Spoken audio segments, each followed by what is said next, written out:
for more news on NBA 2K21. And make sure to follow us on social for all the event updates. Remember, it's at NBA 2K_2KTV, and thanks for watching. See you next time.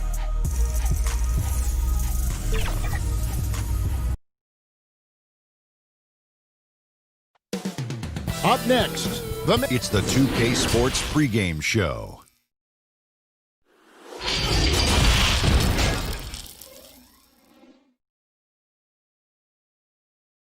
Welcome, everyone, to NBA basketball. Hey, Dave. Well, tremendous athleticism. Thanks, D.A. As we get a break in the action now, let's take a look at the East and how the teams are stacking up. Look at Indiana. If the playoffs started today, they'd hold the number 5 seed. Of course, they're looking to build on that. And, of course, Orlando, just a few spots below there. Yeah, and seeing where the Pacers are, they've done a good job staying relevant this season. I mean, I was concerned they'd suffer a drop-off, but give them credit. They've hung in here in this playoff race. The resiliency has been crucial for this team. Anytime it looks like they may start to drag a little bit, they've picked it back up and stayed in the hunt. Here's the starting group for the Indiana Pacers. Warren and Turner at the 4 and 5. Then there's Oladipo. Then there's Malcolm Brogdon. And it's Holiday in at the 2 guard. And for the Magic, Augustine and Fournier are the backcourt tandem. At the 4 and the 5, we have Gordon and Vucevic. And it's Ennis in at the small forward position. And a player who flew under the radar last year, Malcolm Brogdon. Pacers wanted to add him over the summer. Got a hefty deal from Indiana to leave the Bucks. Exactly the kind of player that the Pacers need. Here's Vucevic. The Pacers making the shot. Augustine, no luck. Got his hand out enough on that one to bother the three-point attempt. Great hustle on that one. You know, we talk about this time and time again, trying to stay connected to shooters along the perimeter. Nicely done. Here's Fournier after the made shot from Victor Oladipo. And Fournier kicks to Gordon. 20 feet out. Augustine, no luck. Maybe he rushes that just a little bit, who knows, but he couldn't have gotten a better look than that. Here's Holiday, and a lot of contact on that one, so he'll shoot 2 here. And the Magic, one of those franchises that's still looking for its first title. And Greg, they've been to the NBA Finals twice, but boy, did they run up against 2 of the all-time great individual closers in history. 1995, Hakeem Olajuwon says no to the Magic. 2009, the Black Mamba, Kobe Bryant says, no, sir, I'm getting another championship. Boy, after missing 3 straight, they finally get one to go down. To the paint, here's Warren. First shot, first basket. He's out of the blocks fast. 80% from the field to start, playing with a ton of confidence. Outside Fournier. They grab their own miss. Just 1 made field goal in 5 tries. Not a good start. Oladipo. And finished off by Oladipo. The speed of Victor Oladipo is mind-boggling. This guy gets to the cup with ease. Brogdon against Augustine. And it's sent back by Turner. And they get it back. Here's Vucevic. And that'll be 2 free throws coming up. Officials on the call with the foul. Let's remember, we're talking about a fundamentally sound player. Nikola Vucevic gifted at fooling defenders with that pump fake. Orlando making some changes. Terrence Ross comes in for Ennis. And Markelle Fultz is subbed in for Augustine. McDermott's checked in for Indiana. Now, here's Brogdon. They count on his contributions, currently providing 16.5 points a game. And the shot by Warren, no good. It's all about the defense right there. Without that level of activity, he probably scores it. And the activity he shows around the rim is why he is such a respected defender. And what you love about his work defensively, the ability to challenge and change shots without fouling. Oh, smooth. Guys, very good job getting himself in close enough that he could just tip it back in. Well said. Those kind of plays in the offensive glass can tell the story sometimes, can't they? It's stolen by Oladipo. And Brogdon with a clear path to the rack. The fast break ends at the rim with a jam. There's just an innate sense from Victor Oladipo of when to get after it on the steals end of things. This guy's defensive instincts are impressive. And out of bounds as the Pacers gain possession. And a chance to take a look at some numbers for Brogdon. And he's not passing the ball as well this month. If you look at his numbers from earlier in the season, he's not seeing the court as well. It may be a little too focused on creating his own shot than orchestrating for the guys around him. Khem Birch is checked in for Orlando. The ball movement on this run has been fantastic and is a big part of why they've been able to get these good looks. Deflects the pass. Good ball movement here by the Magic. Orlando getting another chance here. Controls the rebound and puts it back up and in. Evan Fournier has an innate sense of where the basketball is going to come off the rim, and if you don't box him out, he's going to take great use of it. The shot by Turner, no good. And typically he has the touch to finish when he's in tight, but not sure on that position. And finished off by Fultz. Boy, there's big-time athleticism in the body of Markelle Fultz. Get up, young sir. Pacers leading by 9. 36 seconds left in the first quarter. Has to be Thompson. Got a hand on it. Ross with a wide open look. Keeps it alive. It's good on the putback. How about the anticipation and the timing there? He is all over it. And here's McConnell. No points in the game yet for him. And there's the pass to Turner. Shoots over Vucevic. That's tipped. And the foul on Miles Turner. That'll be his second foul of the game. 5 seconds left in the first quarter. Here's Fultz. Misses the three. The offense coming free and easy as we wrap up the first quarter.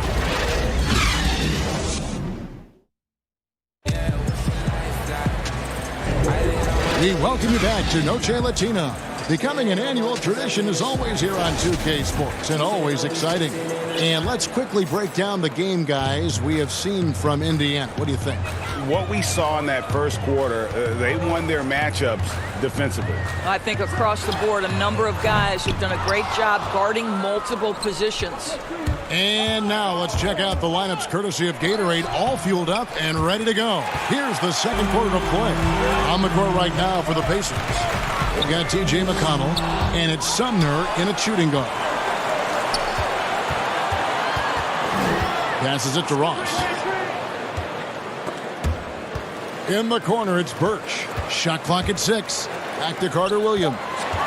Another shot, and the layup is up and in. Carter Williams has got the opening field goal of the second quarter for the Magic. You know, Doris, I know your style of play at Providence was one of aggressiveness, a lot of instinct, a lot of smarts, great skill. But I think you also have an appreciation for the players that are real scrappy on the floor. What I love, Kevin, are guys who can influence the game without having incredible offensive skill. So a guy like Patrick Beverly, so a little bit undersized, but would you like to have that guy pick you up at 94 feet, be in your grill and in your face like he gives no quarter, he gives no concessions? If he were checking Kevin Harlan, my goodness, you'd have a long night. That would be a torture chamber. I agree with you. Here's Sumner. He's gotten some minutes, but nothing on the board yet. And the whistle blows. It's going to be on Markelle Fultz. That is his first foul of the game for the Magic. Aaron Gordon, he's checking in for Khem Birch. James Ennis comes in for Terrence Ross. And DJ Augustine subbed in for Markelle Fultz. Warren's checked in for the Pacers. Malcolm Brogdon comes in for T.J. McConnell. Now, here's Brogdon. And the shot by Warren, no good. Well, terrific defense. They obviously respect his ability and just want to make it tough. Now in his 6th season in the NBA, hard to believe Aaron Gordon is still just 24 years of age. Not much older than some rookies coming in. You wonder what his ceiling will be. And Indiana making a change here. Oladipo's checked in. Well, there's a versatility and a fearlessness about which Aaron Gordon goes about his business. This guy can be an effective two-way player who's got to keep working on the defensive end. And defensively, they're on their heels every time the ball comes inside. Right side Warren. Over Gordon. Up and in with the jumper near the hoop. Warren's got his second bucket of the night. Well, so committed to scoring near the cup. T.J. Warren, nice touch. Back to Augustine. Shoots over Brogdon. And the rebound goes to the Pacers. Listen, he knows he should have made that shot. We'll see if they can work it back to him in that same area. Bamba passes to Carter Williams. And Brogdon, here we go. Banked in off the glass. And it's a three-point Pacer lead. Well, exposing a weakness in the defense, that's just way too easy, guys. Augustine finds Bamba. Here's Ennis. 2 minutes, less than 2 minutes remaining in the quarter. Pass to Gordon. Poked away. Into Orlando. Again, turning it over. With this break in the action, here are the real stats, real scores from the real NBA. These are the top passing teams in the league. The Pacers in fifth. And a team that shares the ball will create opportunities for the right player to score. Pacers leading by 3. Brogdon the pass to Oladipo. Here's Bitadze, and 2 free throws coming up, unable to get that one to go with all the contact. It's going to be on Aaron Gordon. I think the Indiana Pacers, as an organization, a team that tries to grow its own superstars. Miles Turner, certainly a guy in that conversation. The 11th pick back in 2015, he has gotten better every single year. Vucevic, he's checked in for Orlando. Evan Fournier comes in for Carter Williams. The Pacers also changing it up. Miles Turner, he's checked in for Warren. McDermott comes in for Edmund Sumner. And Aaron Holiday is subbed in for Brogdon. Now here's Turner. He's coming off a 16-point game against Boston. Yeah, a terrific defensive effort along with that. 4 blocks in the game. Huge lift defensively for them. And the second chance effort by Gordon. Boy, there is a will, a drive. Aaron Gordon showing he wants to be more active on the glass. And Doris, you look at Turner's injury. It's definitely at both ends of the floor. No doubt, Kev. Turner was the league leader in blocks last season. He became a much more efficient three-point shooter, and now all of a sudden he's becoming a better facilitator out of the post. Just great development. The Pacers making a switch here. Holiday's checked in. Augustine, no luck. The Pacers have gone 2 of 4 shooting the ball here in the second. Here's Turner. Shoots over Vucevic. And good from Turner with a sweet move. And the Pacers lead by 4. Yeah, Miles Turner can carve space. Don't let that lean frame fool you. He can get inside and score deep. Gordon. And it's sent back by Turner. And he's able to get it back. Augustine dishes to Gordon.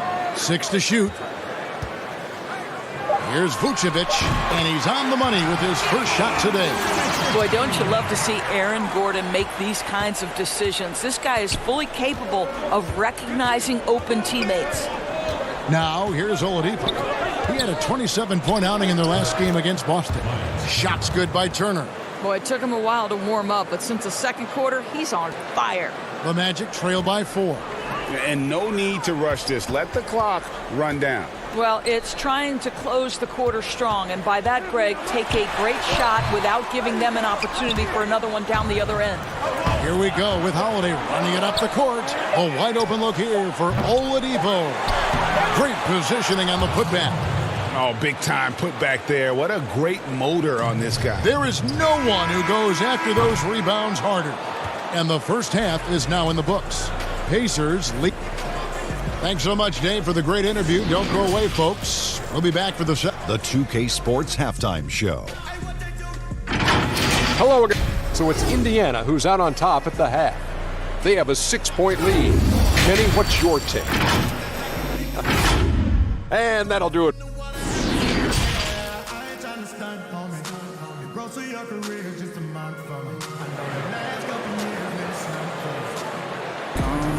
And in that first half, we saw a pretty tight battle. We'll soon find out what sort of adjustments were discussed during the half. Victor Oladipo really making a difference here. What a menace he was on defense through the first 2 quarters, just disrupting everything.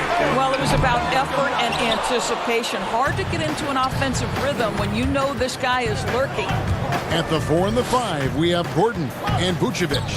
Augustine and Fournier are the backcourt tandem. And it's Ennis in at the 3, the small forward. And that's the group for Steve Clifford as we begin the second half. Well, this is where Fournier's at his best. Give him some room to run, and that speed will take its toll. Pacers leading by 4. Brogdon left side. He kicks to Warren. Poked loose. It's stolen by Ennis. Augustine from outside. And the rebound goes to the Pacers. Turner's got his 6th rebound on the night. Left side, Warren. Back to Turner. And contact on the shot, so he'll be shooting free throws here. It's going to be on Aaron Gordon. Right, this is the size of Miles Turner because he's so skilled at using it to pick up these fouls. Jakar Sampson's checked in for the Pacers. Miles Turner, the 11th pick in 2015. I think defensively probably the best player out of that class. And if you view it through that prism, you wonder if going back he might have gone top 5. And here's Holiday after Aaron Gordon was able to get the triple. Holiday against Fournier. And Holiday kicks to Turner.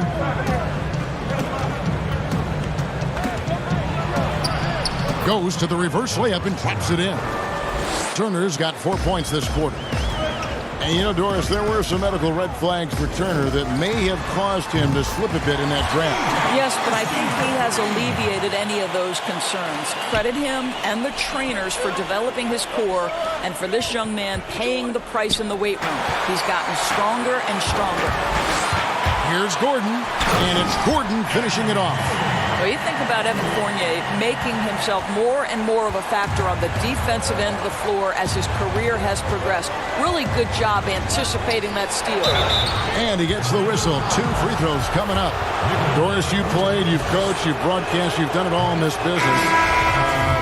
How did you like to be coached when you were a player at the very top of your game? Yeah, I think one of my favorite things were coaches who challenged me, those who would not allow me to accept the level I was currently at, those who wanted to push me and extend and expand my game.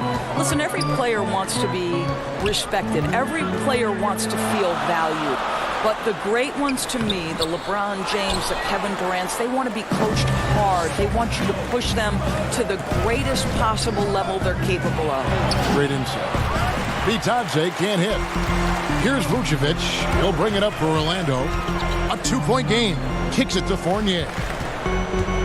Back to Vucevic. And Vucevic throws it down.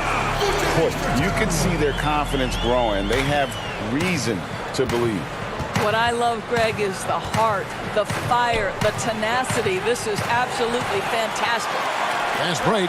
Here come the Magic for the lead. The shot's good from Fournier. And they've had assists now in their last 3 baskets. A tight game here in Orlando. Following this one, they get to host the Hornets. That'll be the last of 3 straight at home for the team. Here's Brogdon. Steps back and drains the jump shot. Brogdon's got 4 points this quarter. And not much breathing room there. The step back move gave him just enough to get it off. Fournier's shot is off. Well, after hitting 1 triple in the first half, it's been all radio silence since. Sampson, the pass to Bitadze. Here's Sampson. He's been quiet so far. Still no points in the game. Clock at 4. Indiana needs to get a shot off. And good that time. Here's Carter Williams. And looking at his production, he averages a little more than 7 points a game. Pass to Bamba. Over Warren. Nice shot there by Bamba. Bamba's got it all tied up now for Orlando. Yeah, the chemistry has been terrific. Really impressed with their offensive execution. Left side, Warren. And he's fouled pretty hard on that shot. And yep, we thought we might see it. And the coach's challenge has been triggered on the personal foul call. And I think when it comes to some of the more difficult calls to make, personal fouls can be tough. The action is so fast that it's really tough to catch everything in real time.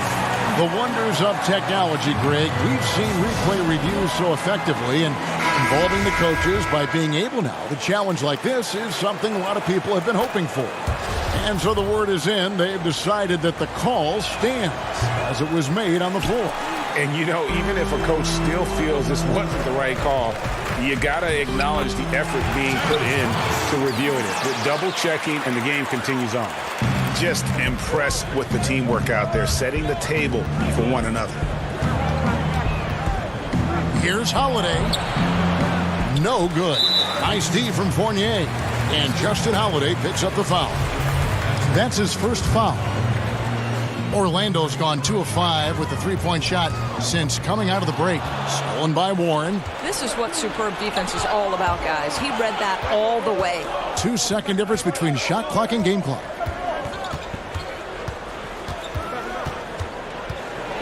The kick out to Holiday. It's stolen by Fultz.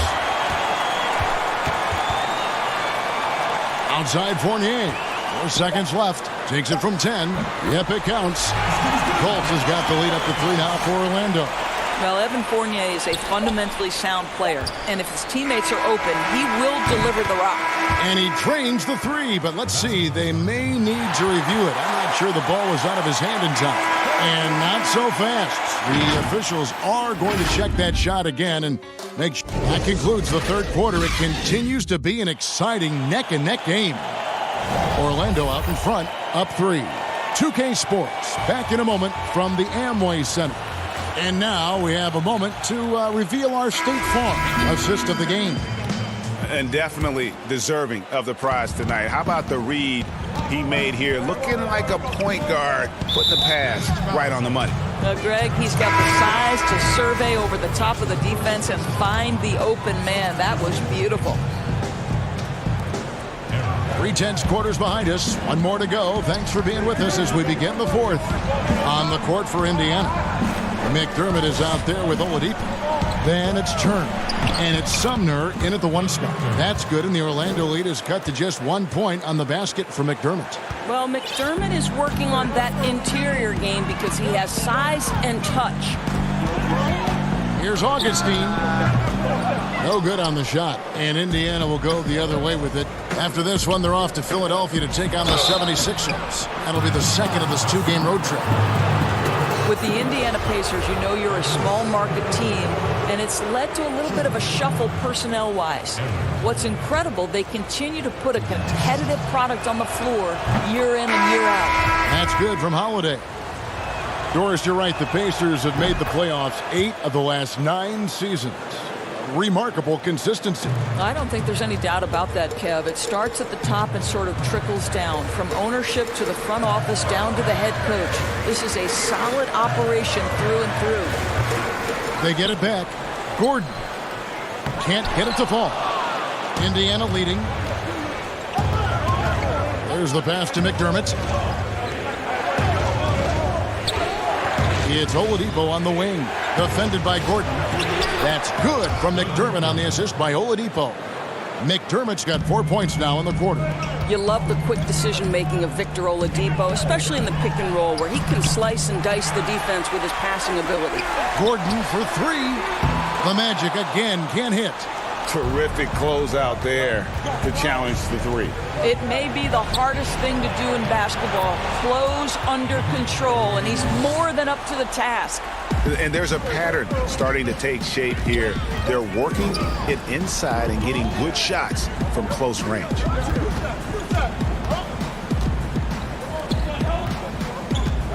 Stolen by Holiday. Oh, and here comes Holiday all alone.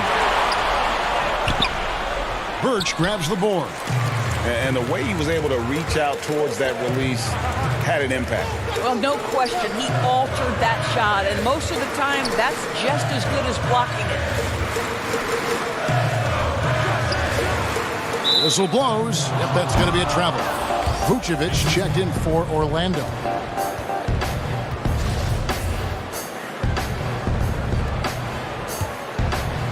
Now the Pacers with it. Good momentum, 8 straight points. Holiday finds McDermott.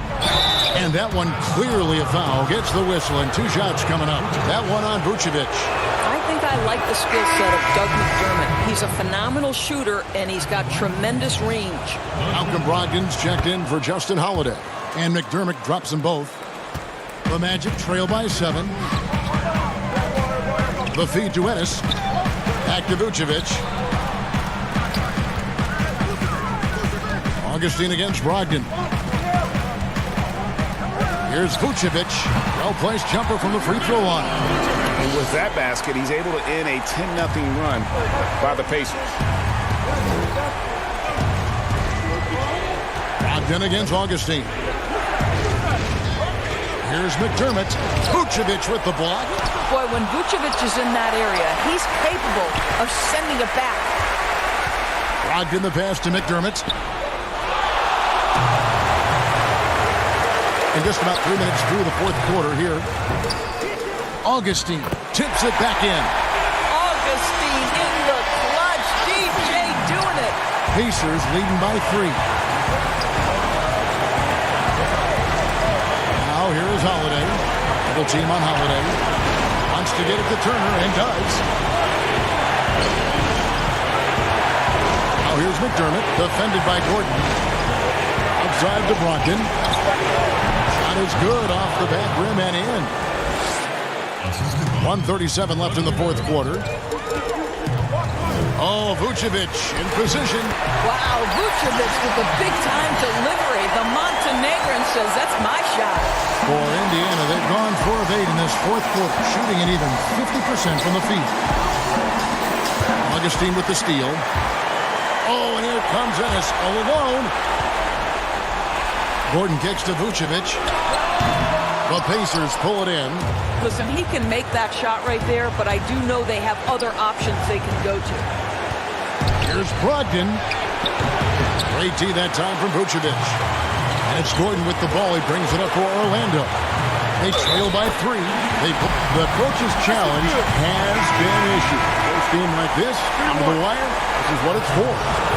And I think when it comes to some of the more difficult calls to make, personal fouls can be tough. The action is so fast that it's really tough to catch everything in real time. The wonders of technology, Greg. We've seen replay reviews so effectively and involving the coaches by being able to. A challenge like this is something a lot of people have been hoping for. And so the word is in. They've decided that the call stands as it was made on the floor. And, you know, even if a coach still feels this wasn't the right call, you got to acknowledge the effort being put in to reviewing it. The double checking, and the game continues on. Let's go now to the sideline and catch up with David Aldridge. Hey, guys, I was able to hear Nate McMillan talk to his team during the break. This game is close, and he told his players, hey, guys, this is when it's fun, right? This is a close game, and this is when you get to show what you're made of. Right here, right now. Kevin, we'll see how they respond. It's stolen by Fultz. Points are an absolute must here. And no time to waste, Greg. Not at this point in the game. The game has come down to this. Huge possession. 3-second difference between shot clock and game clock. Brogdon finds Turner to the inside. Here's Warren. And the bucket is good. 3-point play chance here for him. Looking to close it out. That one might have been the backbreaker. Well, at this point, they're so far up, it would take a real collapse to give this game away at this point. Here's Fournier. And that was close. He draws the foul. He'll shoot 2. As an NBA player, I think you have to be willing to embrace contact, and Evan Fournier does it right there. And so Fournier nails both of them. 6 seconds left in the fourth. And it's Turner off the drive. It's in! You want the answer. Can Miles Turner make tough shots in big moments? That's a definitive yes. Stolen by Brogdon. So it's Indiana picking up the win. This was a hard. Thank you, David. Great interview once again. And that about wraps it up.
upper and lower body fluid, and goaltender.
Unprecedented improvements to shooting, puck pickups, upper and lower body fluid, and goaltending.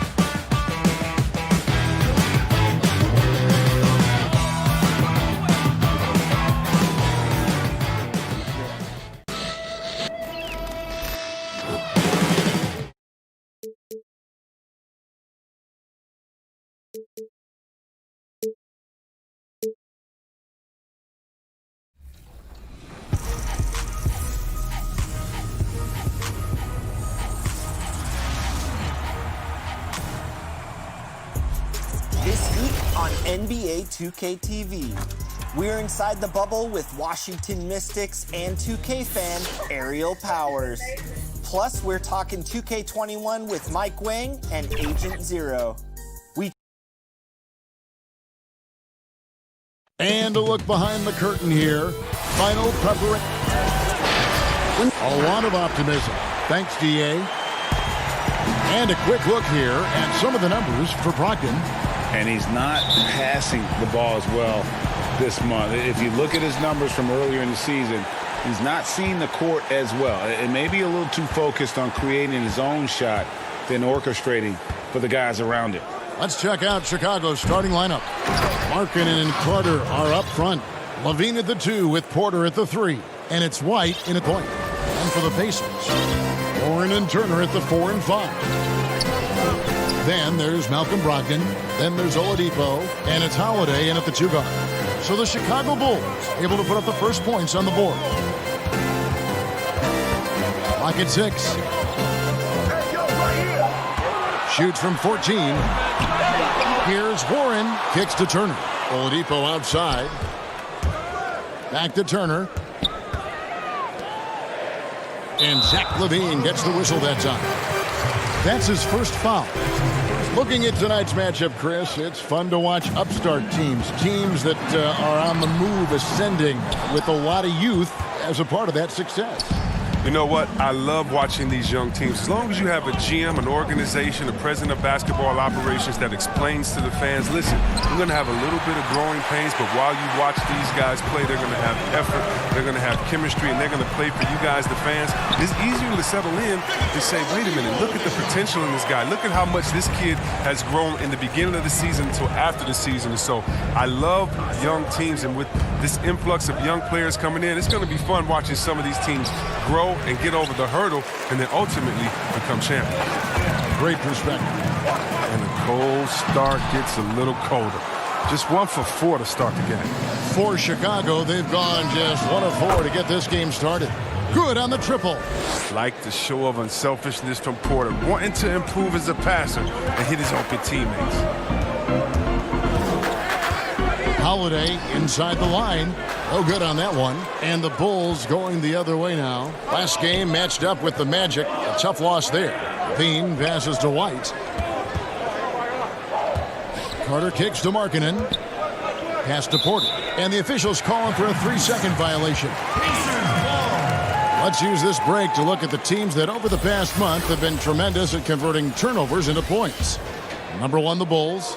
They're taking advantage of every mistake that their opponents are making. I mean, they're really converting points off those turnovers. Now, here's Oladipo. He had a 27-point outing in their last game against Boston. Holiday finds Oladipo. Out to Turner. Indiana needs to get a shot off. Porter with the steal. LaVine inside the 3-point line. And the shot is long. And so Holiday will bring it up for the Pacers. They trail by 3. Well, Zach LaVine possesses a speed, Chris, and a burst that makes him a very tough matchup. Yeah, and he has a great first step. I mean, when he's trying to beat a defender off the bounce, you can't let him get an edge to the hoop. He'll flush it on your head 9 times out of 10. Holiday dishes to Warren. It's good. The assist that time from Holiday. And once he got to the 10, I think he was surprised to find himself that wide open. Yeah, very little resistance. I mean, you have to bring much faster help than that. Now here's LaVine. One of the most consistent producers in the league. He's averaging around 25.5 points a game. Holiday brings the double team to the right side. Chicago needs to get off a shot here. Here we go with Holiday running it up the court. Nice D from Porter. He doesn't get the finish, but the D's got to be quicker to rotate and stop him from getting to the rim. With the putback, controls the rebound and puts it back up and in. Oh, he's just such a terrific offensive rebounder. I mean, Carter Jr. excels at using his big body to his advantage on the glass. Porter against Oladipo. Shots good by Turner. And they've scored several times already here in the first quarter on the inside. Here's LaVine. Good work defensively by Turner. No doubt he's struggling right now from the field. Let's see if he can get it going in this quarter. Brogdon the pass to Holiday. Brogdon kicks to Oladipo. Back to Brogdon. Outside Warren. Good on the 3-point shot. Warren's got 5. And that's exactly what he's looking for, draining the triple. Here's LaVine. He gets hauled in by Warren. Well, I'll tell you what, he's going to buy himself a ticket to the bench. If he keeps shooting it like that, he has been putrid here this quarter. Markkanen into the lane. No good with the layup. Now the Pacers moving it up. Warren with the ball. The kick out to Holiday. Beyond the arc. Sinks the 3-pointer. Like the kick out there. Recognizing there's more room outside than inside. Here's White. And no good on the last second attempt this time. And that concludes the first quarter of play.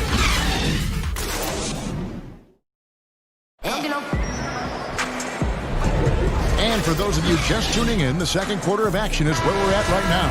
And let's quickly break down the game, guys, we have seen from Indiana. What do you think?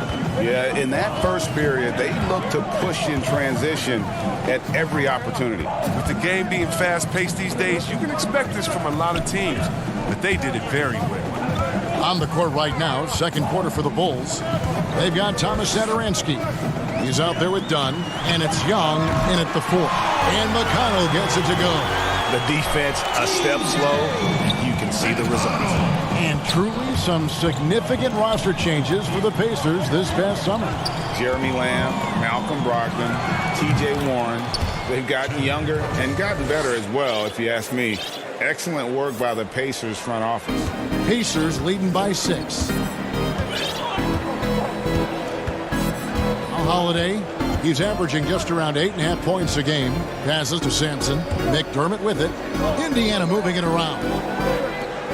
Holiday, the pass to Bitadze. Now McConnell. He feeds it to McDermott. Young with the steal. Fast break. Here comes Chicago. What unselfishness from the young guard, Dunn. He's making more of an effort to distribute the ball. The pass to Bitadze. And it's Chicago with the rebound. A fantastic effort on D to get up in his face and deny the layup. Attacking in transition, the most consistent way to generate easy looks. Yeah, you can tell they love to get out and run when the opportunity is there. On the sideline, let's catch up with Hall of Famer David Aldridge. Well, Kevin, there's not a lot of NBA players who come from Finland. Now there's Lauri Markkanen. Before him, there was Hanno Matala, who was actually Lauri's high school coach. Markkanen is soft-spoken and family-focused, but he says everything starts from basketball. All the decisions I make are based on if it helps me on the basketball court. Kevin? Terrific attitude. David, thanks. A shot by McConnell, no good. Looking at the last game for the Indiana Pacers, it was a loss to the Boston Celtics.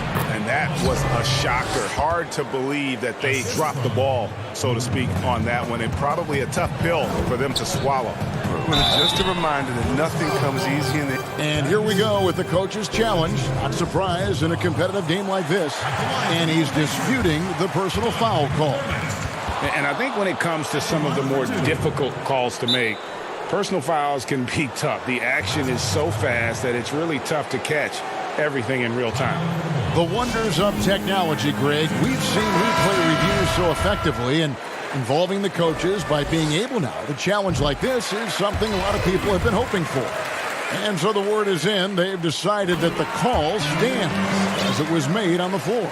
And, you know, even if a coach still feels this wasn't the right call, you got to acknowledge the effort being put in to reviewing it. The double checking, and the game continues on.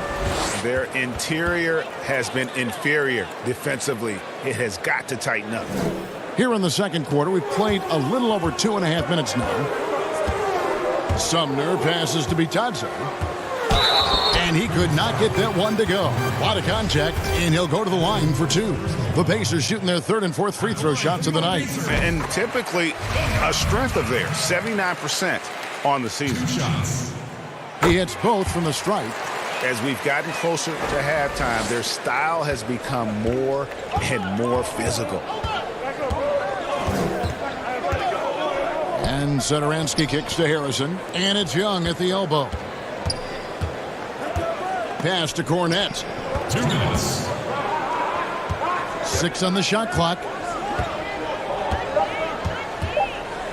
Now here's Valentine, guarded by Holiday. And up the court come the Pacers. Oh, the power on that throw-down. He's going to put that one in his scrapbook. Insane dunk. And now they're starting to rub it in. Build up a lead, and here we go, baby. It is showtime. Here's Satoransky. Count it. Satoransky's got 6. That was big because they dug a big hole in the first quarter, but starting to show signs of life. McDermott passes to McConnell. Holiday looking for an opening. McDermott kicks to Holiday. Now here's McConnell. 5 points in the game. Holiday, the pass to McDermott over Young. And it's going to be a 24-second shot clock violation. They turn it over. Chicago making some changes. Carter, he's checked in for Luke Cornett. Markkanen comes in for Young. And it's White in for Satoransky. White against Brogdon. Carter kicks to Harrison. Back to Carter. Here's Valentine. He had a 15-point outing in their last game against Orlando. Not sure what the D was doing there. Clearly a breakdown. You can ill afford to give a guy like him that good a look. A wide open look here for Oladipo. A three-pointer off the mark. Bulls trail by 4. White the pass to Valentine. The shot and game clock separated by 4. Back to White. Fires the 3. Offensive rebound. The defense not putting up any fight on the inside. They've allowed 10 straight points in the paint. Here's Sumner. Left side, Turner. The kick out to Oladipo.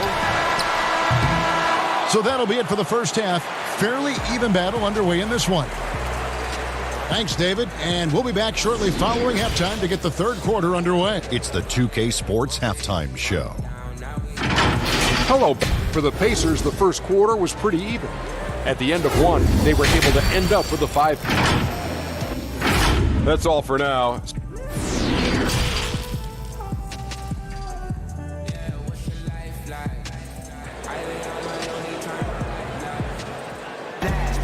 And as we get into this third quarter, as we've seen so far, neither team able to create much separation on the scoreboard yet.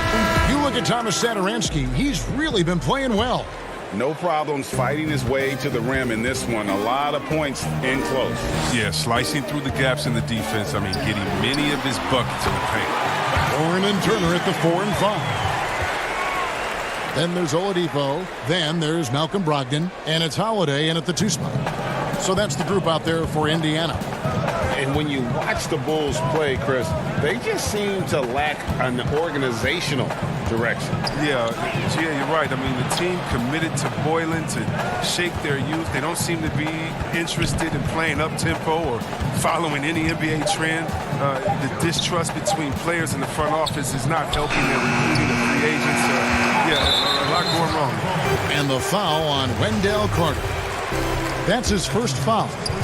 And here's Oladipo. He'll bring it up for the Indiana Pacers. 4-point game. After this one, they're off to Philadelphia to take on the 76ers. That will be a getaway game for them, a 1-game road trip. Feeds to Turner. It's stolen by Carter. Here's Levine. And then Levine with the jam. Easy to see why Levine won the dunk contest in 2016. I mean, he has endless ups. There's the feed to Warren. Oladipo outside. Pass to Turner. Oladipo against Porter. Here's Warren. It's deflected. A step in the right direction. Markkanen must continue to make these kinds of efforts on defense. And there's the shot clock violation. Couldn't get the shot off in time. And Indiana making a change here. Sampson's checked in. Chicago also making some changes. Chandler Hutchison, he's checked in for Markkanen, and it's done in for White. Carter, and that one hits back iron. Indiana leading. Here's Holiday.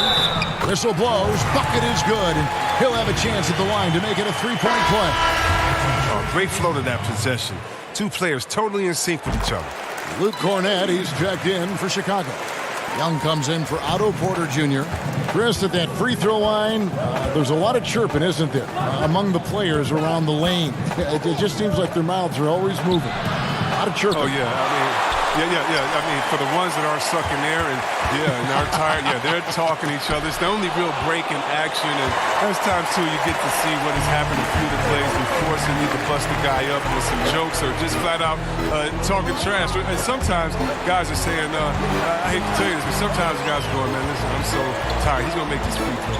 Don't push me too hard on this. I gotta get rest for a couple seconds. They say that, huh? Oh yeah. Especially to the guys. I remember saying that to Ben Wallace one time. He was my rookie, and I was like, "Listen, man, you know Legs is gonna make this free throw, man. Don't come on, don't push me all the way." I mean, that's a rugged play.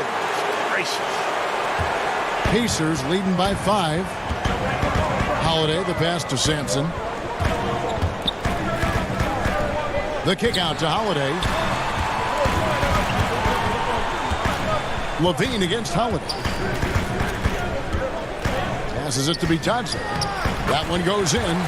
Bitadze's got 4 points in the quarter. This is what you want more of from Holiday. Passes like this help develop team chemistry. Young dishes to Dunn. On the wing, Levine, guarded by Holiday. Young passes to Dunn.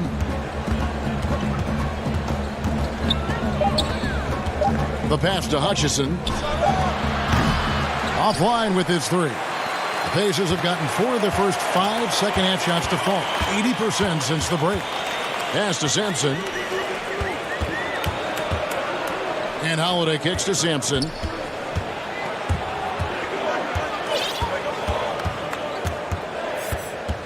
Pass to Holiday. Lets it go from deep. That one's not going to go. And the Bulls going the other way now. He's tried to get it going, but the shots simply have not been there. Nothing seems to be falling. Knocked away. And out of bounds as the Pacers gain possession. And a chance now to take a look at the schedule for the Chicago Bulls. On Saturday, they're off to Miami to face off with the Heat. Then on Sunday, they'll be matching up against Gordon Hayward and the Boston Celtics. And that matchup against the Heat, that's where you have got to bring your A game, especially when you know you're going to be fighting an uphill battle all night long. Looking at who's out there now for the Pacers. Edmund Sumner's checked in for Jakar Sampson. And it's T.J. McConnell in for Aaron Holiday. Oh, he just caught the defense napping. He shoots a very high percentage from three-point range, and there's no hand in his face. Sumner passes to Bitadze. Indiana moving the ball around. Stolen by Satoransky. Goes up. Throws down the breakaway jam. And that's such good work to make this a one-possession game. Terrific steal to get it all started. And Holiday kicks to McConnell. Passes it to Bitadze. Back to McConnell. Here's Sumner. And there's the pass to McDermott. The kick out to Holiday. With his first shot attempt. And the last second attempt doesn't fall. 3 quarters of play in a close game here. And how about a look now at our assist of the game? Brought to you by State Farm. And how about the big fella here showing us he's got some point guard skill here with the tremendous setup. This is where the NBA's headed. I mean, multi-dimensional big men. That was just a beautiful pass. And I know I speak for all of us when I say I can't wait to see what kind of finish awaits us here in the 4th quarter. Taking a look at the Bulls. Porter and Markkanen, the duo at forward. White is out there with Harrison, and it's Carter in at the center, locking down the middle. Oh, with noteworthy length and jumping ability, Carter Jr. can get it going above the rim. And it's Warren with the jam.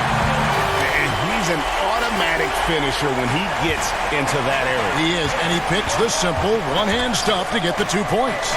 Harrison passes to Carter. Porter in the corner. Harrison scanning the floor. 5 to shoot. He kicks it to White. It's over Brogdon, and it's Chicago scoring again. An assertive offensive player. White knows he has the green light to rise and fire. Turner passes to Warren. Back to Turner. Got a piece of it.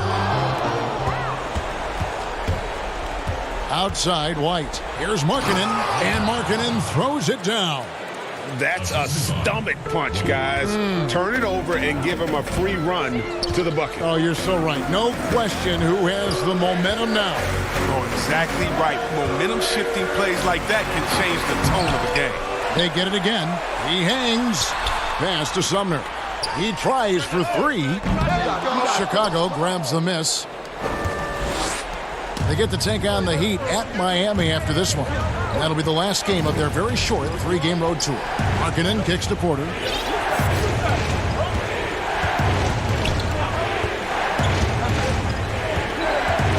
Back to Markkanen. It's Porter. It's out the key. It's rebounded by Indiana. Turner's got his 5th rebound right now in the game. Power down with both hands. Nothing soft about the putback there. And why chance it, right? Take the dunk if you've got it. Yeah, guys, but where was the box out? No excuse letting him roam that freely on the glass? Just a little under 2.5 minutes have passed now here in the 4th. Here's White. It's rebounded by Indiana. Brogdon's got 4 rebounds now tonight. Sumner, and it's blocked. And so it looks like the Pacers will retain possession here. Aaron Holiday's checked in for the Pacers. And a change for the Bulls. Zach LaVine's checked in for Harrison. Holiday, the pass to Warren. Up top, Oladipo. Guarded by Porter. And the shot by Warren, no good. And so it's Carter who brings the ball up for the Bulls. Count the bucket, and he's got a free throw coming up as well. Staying under control in key moments. I mean, the way LaVine handles these important possessions are so impressive. Pacers have gone 2 of 7 from the field in what's been a cold start to the 4th quarter for them. The kick out to Oladipo. For 3, Brogdon. It's good from long range. And the Pacers lead by 1. A pretty free look from 3-point range. The D forgot about it in that possession. And he comes through at the perfect moment. I know who they'll look to if they need another big 3 again soon. LaVine for 3, and again it's the Bulls from deep. And boy, you want to talk about taking the wind out of a crowd's sails there. A 3 to take the lead just moments after they've given it up. Outside Holiday, stolen by Markkanen. Right the pass to Carter. On the wing, LaVine. 1:27 left in the 4th quarter. Here's White.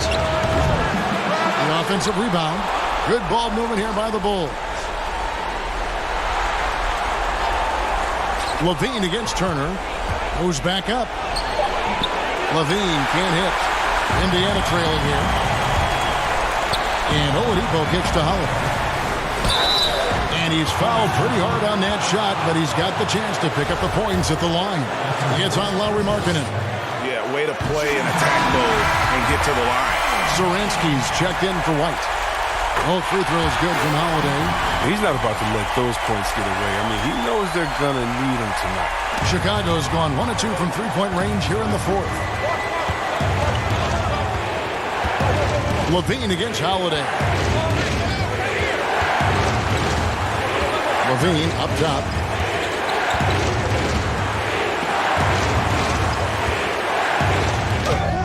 The putback, it counts.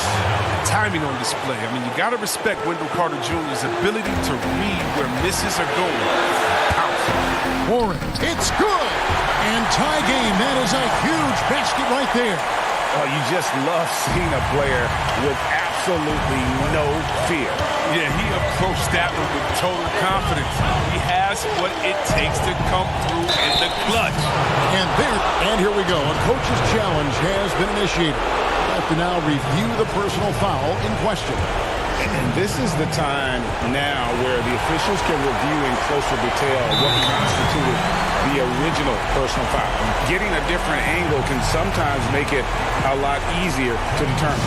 Greg, indeed, and the one thing with replay review is that when you see the slow motion replay, you really get a new appreciation for just the immense speed at which these players are moving and how fast the action really is and how hard it can be sometimes, Greg, to make the right call.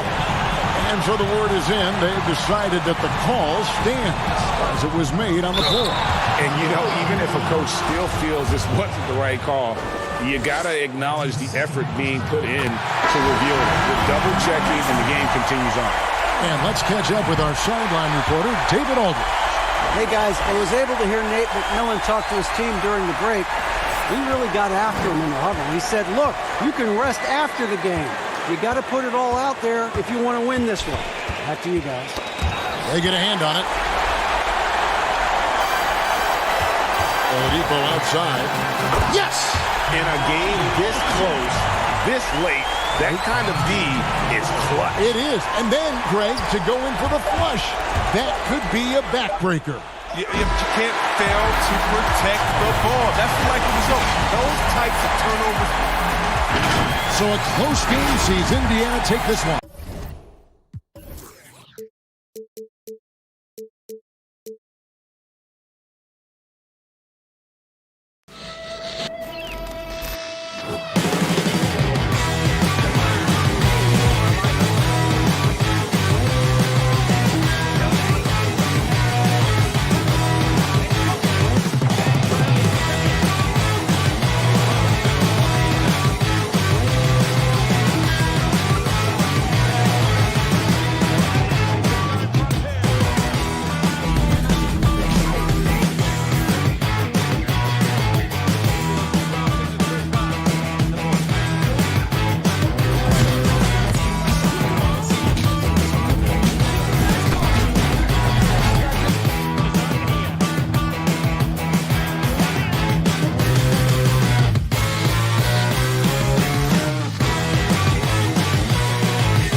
unprecedented improvements, shooting, puck pickups, upper and lower body fluidity, and goaltending.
unprecedented improvements, shooting, puck pickup, upper and lower body fluidity, and goaltending.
Welcome to a brand new episode of NBA 2K TV. These are exciting times. The NBA is back. The WNBA is back. I don't know about you, Chris, but I absolutely love seeing live basketball on my screen once again. It's glorious. It is awesome, and it's been fun to see what the The Magic getting off the bus earlier on. A sharp grip. Got to take a look at the steal numbers over the last couple months. The scope of that for Young. Defensively, he's really stepped it up over the past few months. You can see the jump in his steal numbers, and it hasn't been by accident. He's put in a ton of effort at the defensive end, and boy, is it paying off. Now the starting group for Orlando. At the 4 and the 5, we have Gordon and Vucevic. Augustine and Fournier are the backcourt tandem. And it's Ennis in at the 3 slot. And for Chicago, Markin and Carter are up front. White and Levine team up in the backcourt. And it's Porter at the small forward position. Didn't think that was going to go in. An assertive offensive player. White knows he has the green light to rise and fire. And it's sent back by Carter.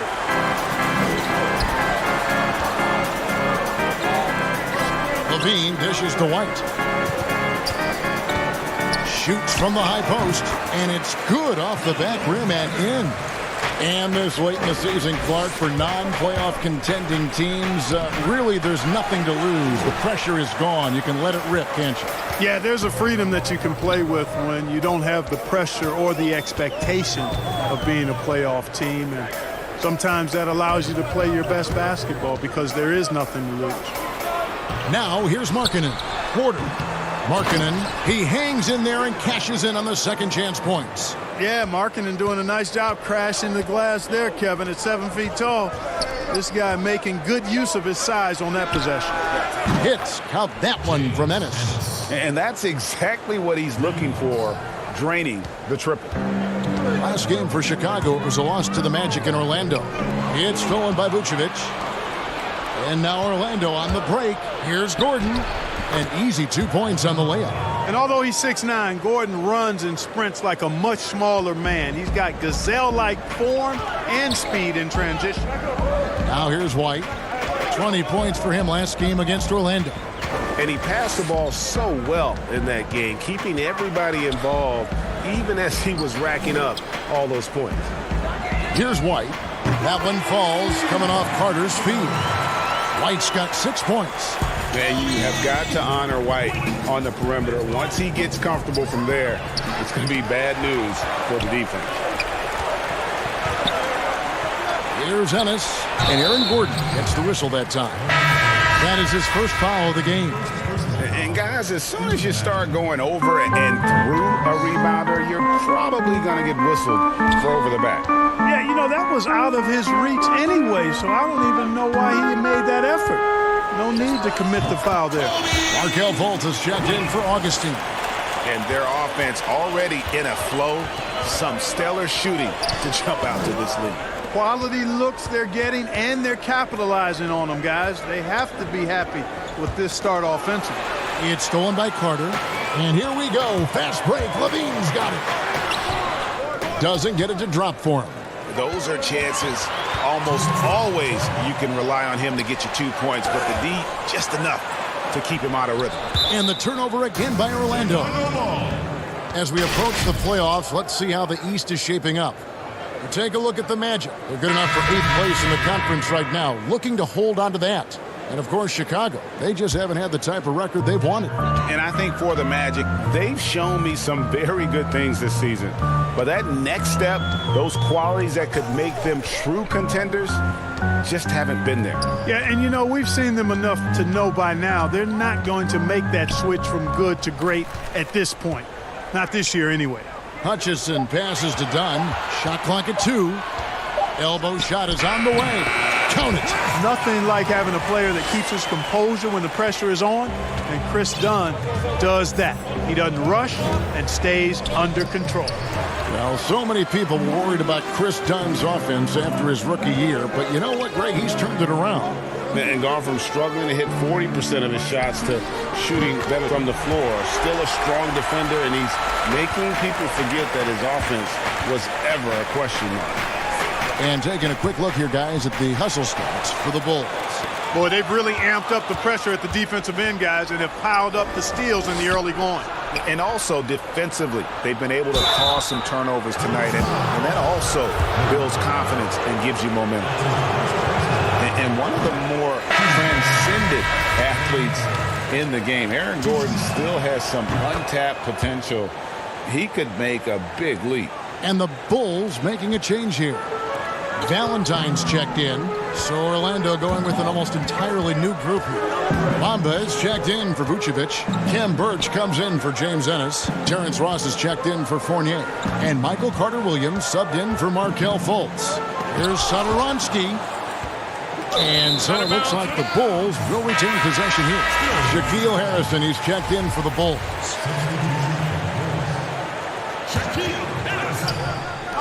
30 seconds left to play in the first quarter. Just 3 to shoot. The shot by Satoransky, no good. And it's Gordon with the ball. He brings it up for Orlando. It's a 10-point game. Their last encounter was in Orlando. And Carter-Williams really taking off towards the hoop when he sees the lane open. I mean, if the defense isn't going to get in front of him and stop his progress, he makes them pay. And their post play has been really solid right off the bat. And Satoransky kicks to Harrison. And again, Chicago, no good. Gordon with it. Laid in with a nice touch off the glass.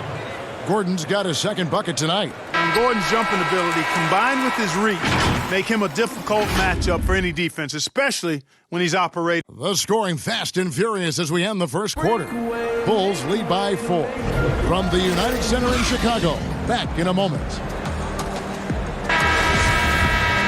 And as we return, it's Noche Latina, celebrating the NBA's connection to the Latin American community.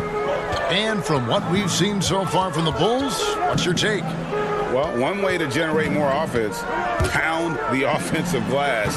That was the difference in the first. Oh, there's no doubt about it, guys. Without those second chance points, this game would have had a much different feel to it. Valentine out there with Young. Then there's Thomas Satoransky. And it's Harrison in at the 2. That's the 5 out there for the Bulls. And you look out there at the Magic, one of the taller teams in our league. And, you know, that's a philosophical bent for the front office. They want long, athletic players. Draft guys with great length and then develop their strength and skill level. And I actually kind of like that approach. Have a philosophy, stick to it, and be true to it.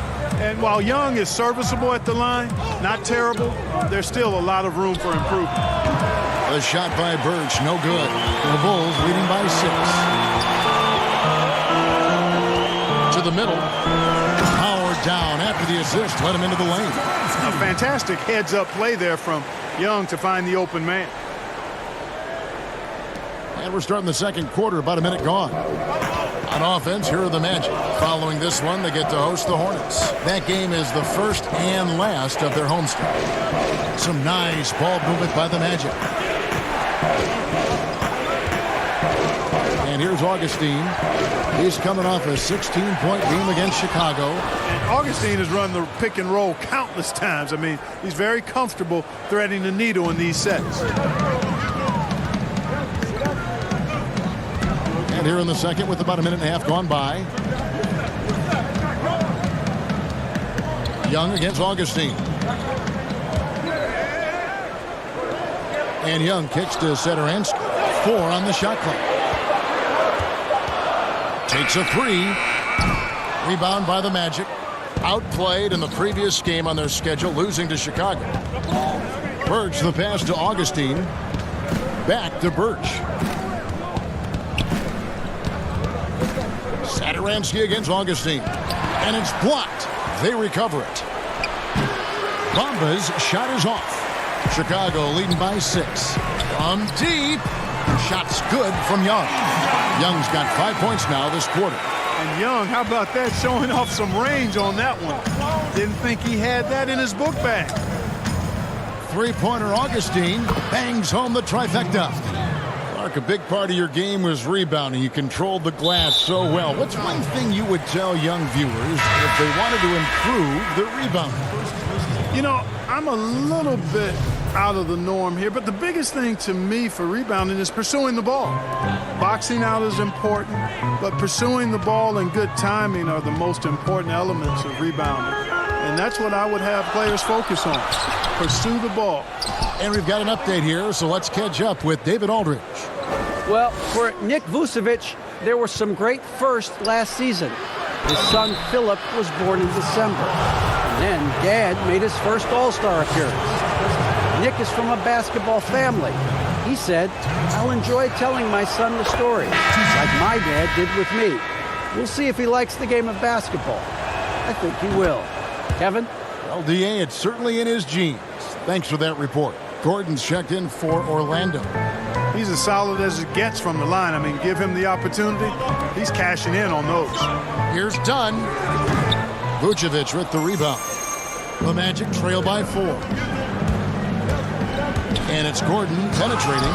It's deflected. And that's evidence that Markkanen is working on his defense, and it's critical that he does so. And blocks like this show he's making good strides. And if you're the guy who has to guard him, it is never going to be an easy night for you. Pass to Fultz. Back to Fournier. Pass to Ross. Fires the 3. Nailed from three-point land. Ross has got 7. Man, I like the three-point stroke of Ross. Gets it off so effortlessly. Man, he's got terrific form. Dunn left side. On the wing, Levine. He's guarded by Fournier. Dunn misses. The Magic trail by 3. Ross for 3. Nice D from Porter.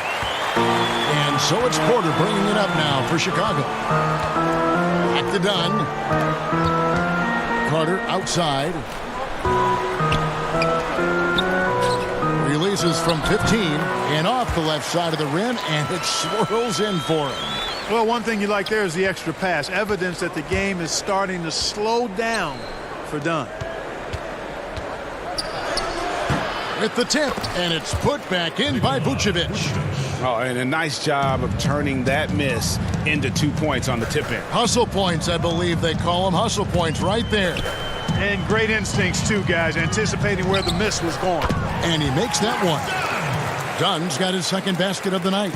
You know, this is something Dunn's trying to work on, firing off the catch, becoming more fluid and a little less robotic. Here's Fultz. Markkanen pulls it in. Markkanen's got 4 rebounds now tonight. Here's Carter. Again, Chicago. And that assist got him a little nod from his teammate after that one. Here's Fultz. And Chris Dunn plays with a real exceptional edge on defense. And because of his impressive reach, he's able to wreak havoc. And so it's the Chicago Bulls heading to the bench with a 7-point lead as we wrap. And now, the 2K Sports Halftime Show. Hey everybody, good to... Chicago came ready to play. They had the pieces in place for a nice stretch to open it up. And that...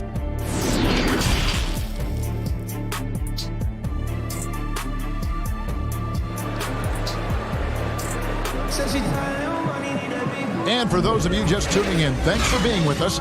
The second half of this game still to play.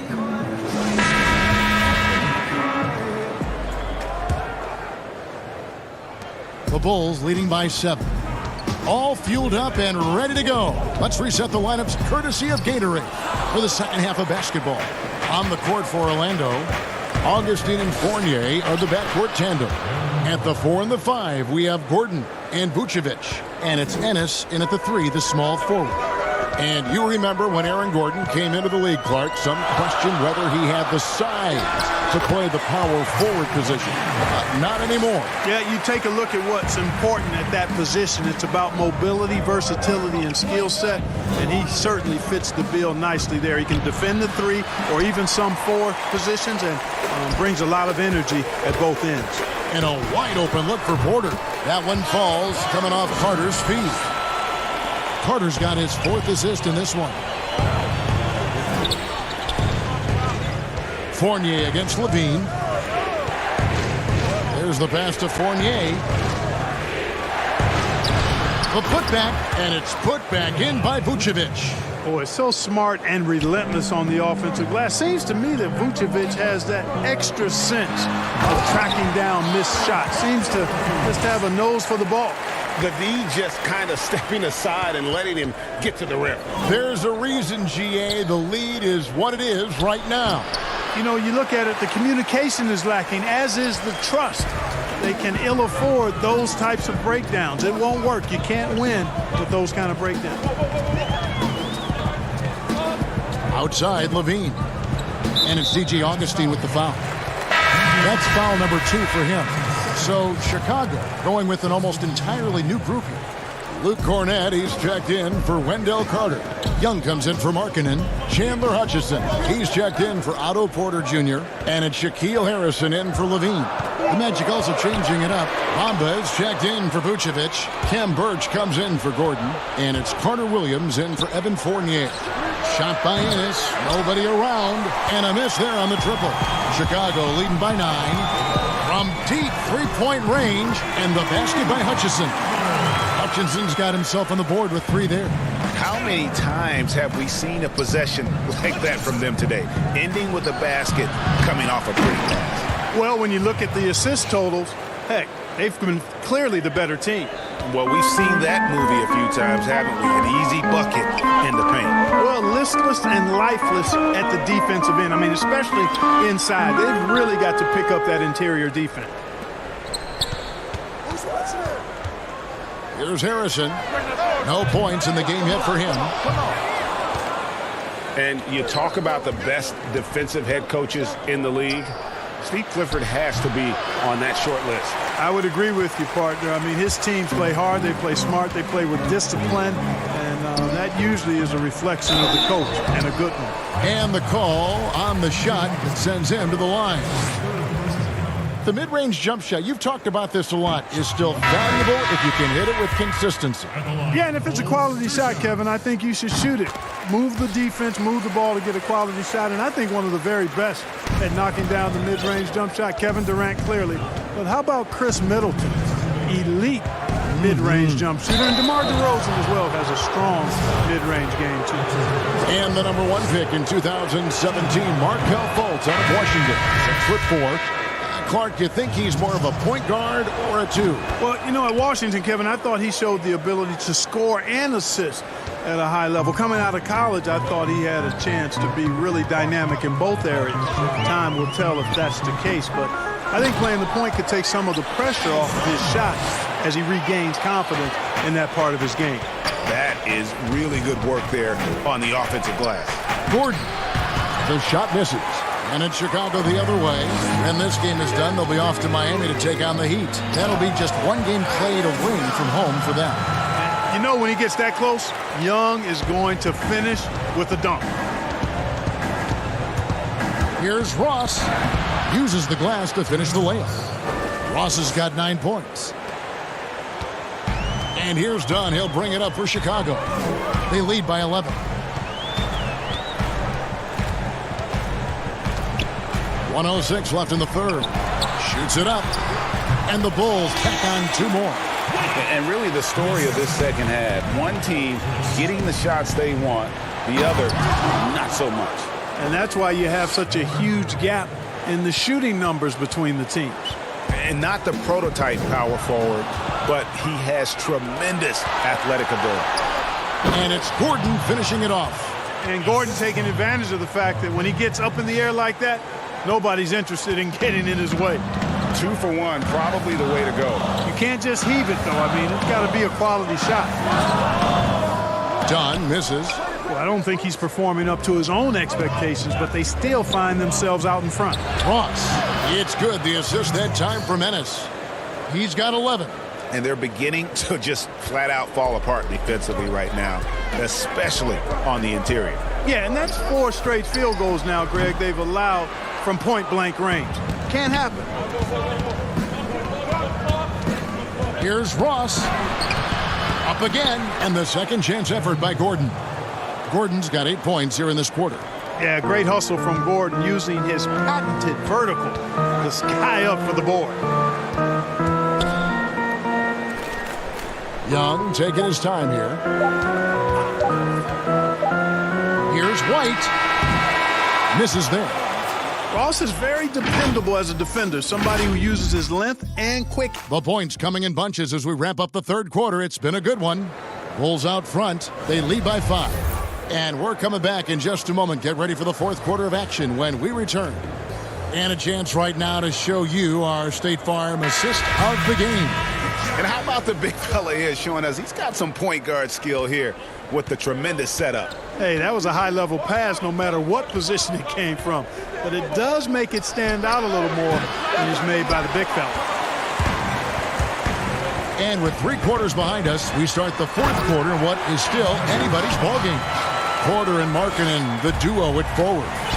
Satoransky runs the point with Levine at the 2. And it's Carter in at the 5 spot. That's the 5 out there for the Bulls. Gordon against Markkanen. Back to Gordon. 5 on the clock. The basket good off the assist from Fultz. Fultz has got his 3rd assist on the night. Tell you what, guys, this has clearly been his half. When he's getting to his spot, shooting the ball with confidence, excellent turnaround for him. Here's Satoransky, offensive rebound. Carter dishes to Markkanen. Outside Porter from outside the arc. Traps in the tray. And the Bulls lead by 8. And Markkanen, the big fella, has nice court vision. Solid. at finding open teammates.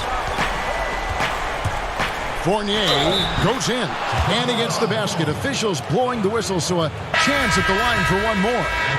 And Orlando making a change here. Augustine's checked in. And a moment here to take a look at the scoring breakdown for the Bulls. Guys, the passing we've seen from them has been tremendous. Very unselfish. Yeah, but also they haven't missed a beat in terms of their fast break game. That's been equally as effective all night long. Rebounded by Vucevic. And now, here comes Augustine leading the break. Fournier's shot is off. The Bulls leading by 5. Stolen by Gordon. Good ball movement here by the Magic.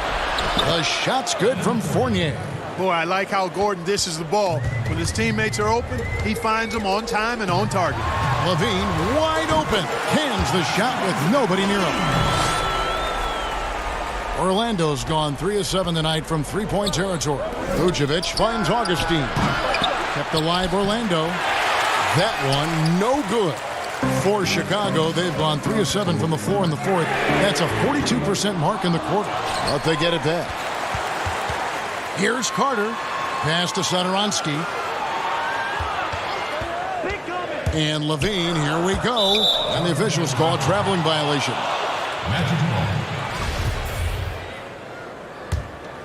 The Magic trail by 5. Augustine passes to Fournier. Ross with a wide open look. Buries the long-range jumper. First 3 of the half, second of the game. Can he heat up? Passes to Satoransky. Trying to break that ice-cold streak. Shooting. And folks, the coach's challenge has been initiated for a personal foul. Close game like this, and he thought it wasn't a good call. Tomas Satoransky. At the line for the Bulls, 2 shots. And I think when it comes to some of the more difficult calls to make, personal fouls can be tough. The action is so fast that it's really tough to catch everything in real time. The wonders of technology, Greg. We've seen replay reviews so effectively, and involving the coaches by being able now to challenge like this is something a lot of people have been hoping for. And the announcement on the review is that the foul was called in error. So they have determined, Greg, to overrule the original call. And guys, this is what it's all about, getting the call right. And I think in this case, the video review showed that while it was a tough call to make on the floor, they got it right with the review. White, he's checked in for Chicago. Ennis, he's checked in for the Magic. Ross kicks to Gordon. Pass to Augustine. Back to Gordon. The dish now to Augustine. Now the pass to Ennis.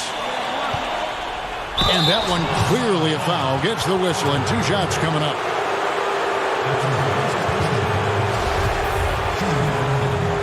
James Ennis.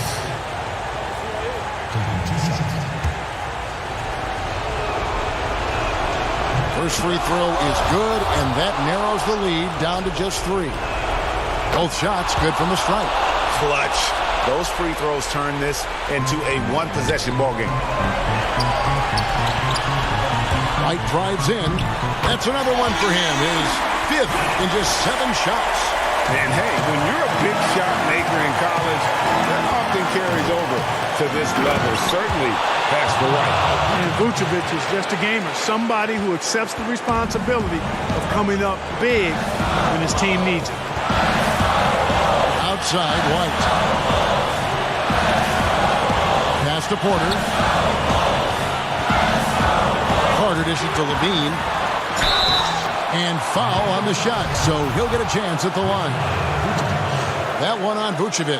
Forcing the issue offensively. LaVine has that sudden explosiveness. He gets a step and draws the foul.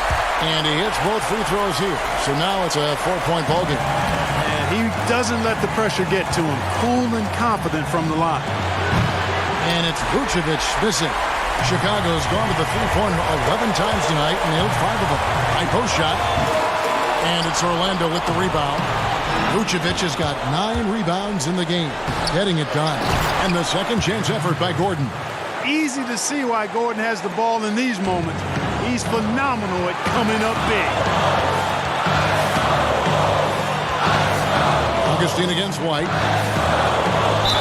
And 2 free throws coming up. Unable to get that one to go with all the contact. It's going to be on Aaron Gordon. You had a foul to give there, but you'd rather not have it cost your team points. I agree. I mean, you would have been better off using it on the floor and not on the shot. But the foul had to come either way, so it is what it is. And that makes it a 2-possession game now. Those could turn out to be vital free throws. Now here's Ennis, guarded by Levine. Augustine passes to Gordon. 4 on the clock. The dunk and the foul, a powerhouse move, and he's got a chance for one more at the line. It's on Lauri Markkanen. Evan Fournier's checked in for Ross.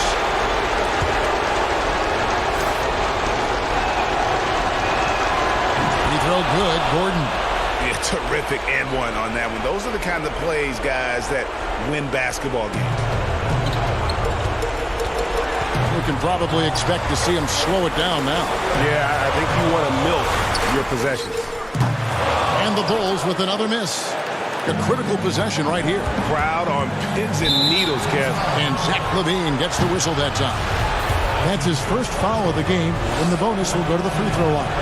He knocks down the clutch free throw. The former Arizona Wildcat, Gordon, is a high-motor player who gives great effort out there all the time.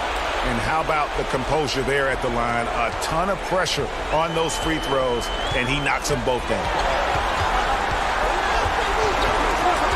LaVine against Fournier. Lets it go from 14. It falls! Oh, you just love seeing a player with absolutely no fear. Cool, calm, collected, and confident in the biggest moment of the game? Yes. Gordon. Ooh, offline. And so the big win by Chicago in a tight game. What a show they put on.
upper and lower body fluid, and goaltending.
Unprecedented improvements to shooting, puck pickups, upper and lower body fluid, and goaltending.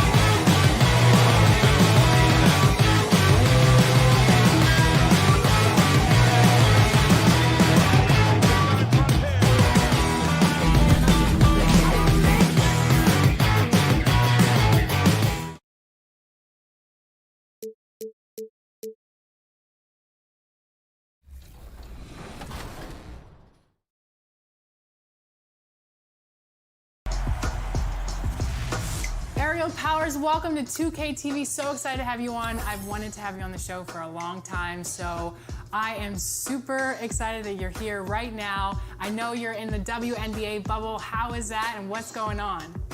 It's great. My internet. As they came through the tunnel earlier, the Pacers were already in. Well, you better believe it. Outstanding, David. Thank you. And let's check out a breakdown. Looking at some stats for Brogdon. He hasn't been as sharp in the past 10 games as we're used to. It shows in his passing. The assist numbers down. Even the simple passes look tough for him right now. Maybe tonight he can get back on his game. A look at the Magic starting group. At the 4 and the 5, we have Gordon and Vucevic. Augustine and Fournier are the backcourt tandem. And it's Ennis in at the 3 slot. And for Indiana, Warren and Turner at the 4 and 5. Then there's Oladipo. Then there's Malcolm Brogdon. And it's Holiday in at the 2 guard. And it's Warren with the ball for the Pacers. And you look at this Magic roster, so much potential. I think, Greg, they have done a great job of drafting to the style of play they want to play. Guys who want to get after it on the defensive end. Guys who can switch and slide on the perimeter. Guys who can protect the rim. That is the backbone of this organization.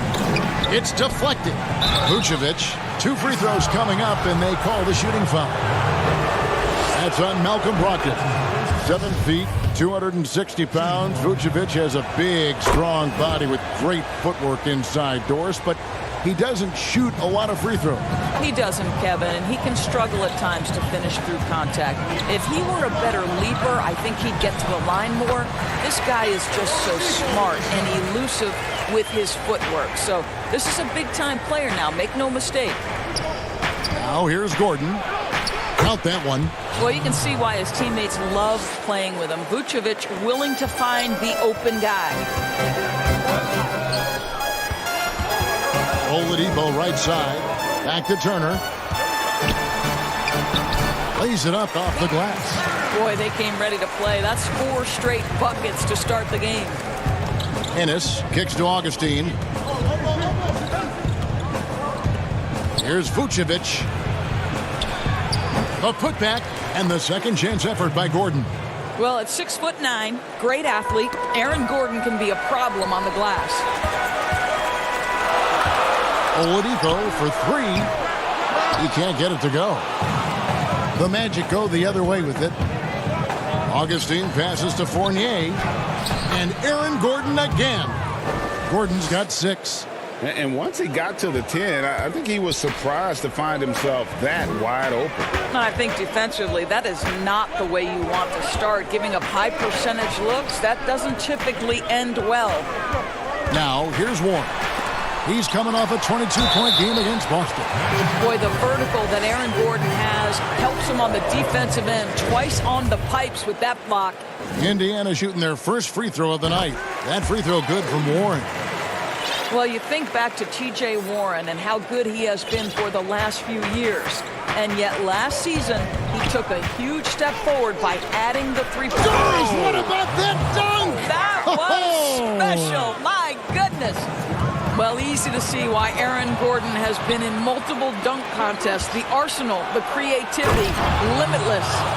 And guys, that's not as easy as he made it look. You've got to have some skills to pull that off. Well, he's got plenty of those, that's for sure.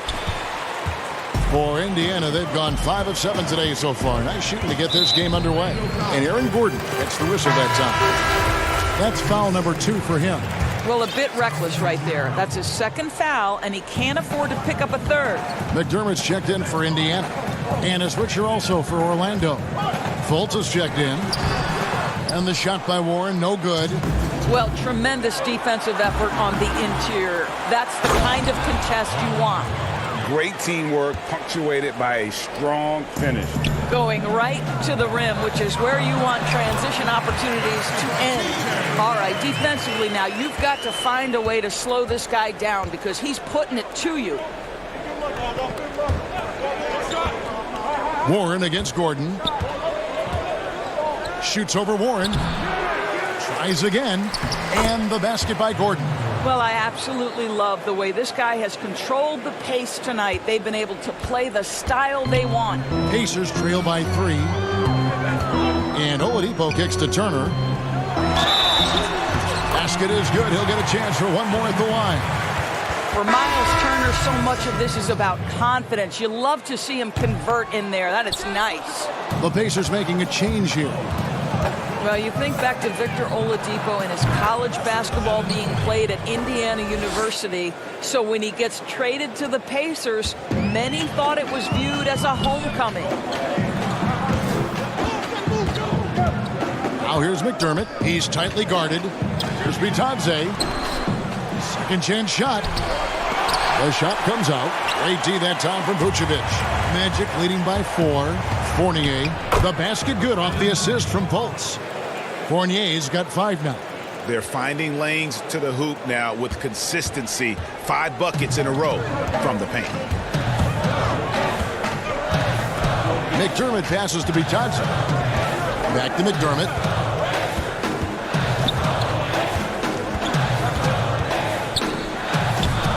Rebound by the Magic. Gordon's got his 4th rebound with that last one here tonight. 3-second difference between shot clock and game clock. And finished off by Fultz.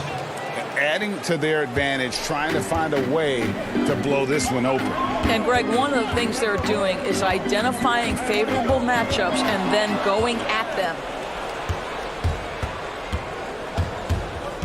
Oh, Vucevic in position, hammers the alley-oop through. There's a chemistry that Vucevic has with his guys, the alley and the oop. And no doubt they'd love to see him get a lot more of those opportunities. And that deficit will go away quickly if he does, Greg. Offense, the order of the day as the first quarter comes to a close. Magic lead by 8. It's the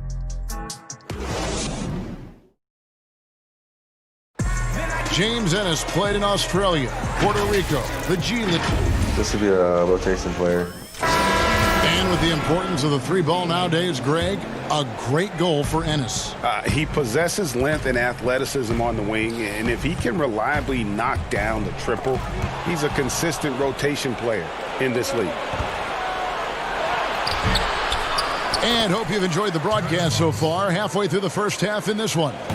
And before we move on, what do you guys think about what we've seen so far from the Magic? Yeah, in that first period, they looked to push in transition at every opportunity. And why wouldn't they, Greg? You see their effectiveness in the open floor. Very difficult to slow down. And so in the game for the Magic, they've got Carter Williams. He's out there with Fultz. Bamba is out there with Terrence Ross. And it's Birch in at the 4. Sampson, the pass to Bitadze. And the foul on Khem Birch. That's his first foul. A lot of opinions, Doris, on who may be named the Coach of the Year. When you look at the criteria for you when you're voting, what do you look at? Well, obviously, you think about who has the best record. That's the first thing you look at. And what has contributed to that best record. But it isn't only about that, right? You have to consider, number one, what's the roster challenges that head coach may have had to overcome? Did he have to deal with any mid-season trades? There are so many things that go into making up a great year as a basketball coach in the NBA. So many things. It's stolen by Carter Williams. And now Orlando on the break. Nice shot there by Bamba. Bamba's got the lead up to 10 now for the Magic. Well, don't let that lean frame fool you. Mo Bamba able to muscle through contact. Nice. Sumner passes to Bitadze. Bucket is good. Bitadze's got 6. And they know for next time, don't let him establish positions down low. Well, Greg, coaches call that doing your work early. If you are there defensively, it really does not allow for him to establish that kind of excellent positioning down low. Warren's checked in for Justin Holiday. 3-pointer Augustine. The shot, no good. So Indiana will take it the other way. After this one, they're off to Philadelphia to take on the 76ers. That will be a getaway game for them, a 1-game road trip. Here's Warren. Rebound by the Magic. Outplayed in the previous game on their schedule, losing to Chicago. Here's Ross. And he banks in the layup. Ross has got his second bucket. And defensively, they are on their heels every time the ball comes inside. Out left to the wing. Count it, and the Orlando lead has been cut down to 8 on the bucket from Warren. Well, T.J. Warren, the catch-and-shoot jumper is pure. Here's Birch. And that'll be 2 free throws coming up. Officials on the call with the foul. Well, I tell you what, he earned his money on that foul. This is his first free throw of the game. No good on that one. He hits the second from the line. And this Pacers franchise, 6 ABA championships, but none so far in the NBA. Well, Greg, they haven't been there very much, right? Their only finals trip came back in 2000. It took a Lakers squad led by Shaq and Kobe to 6 games. But ever since, they've been chomping at the bit to try to get back. And Turner stays with it. Turner's got his third bucket of the night. Well, Kevin, you love the determination, right? Miles Turner effectively getting to the window and getting another opportunity. Boy, in that close, he's almost automatic. Boy, that's pretty good defense. Wow. Here's Brogdon, lays it up and banks it in. Now just a 5-point Orlando lead. And so it's Augustine who will bring it up for the Magic. And the basket, Carter Williams.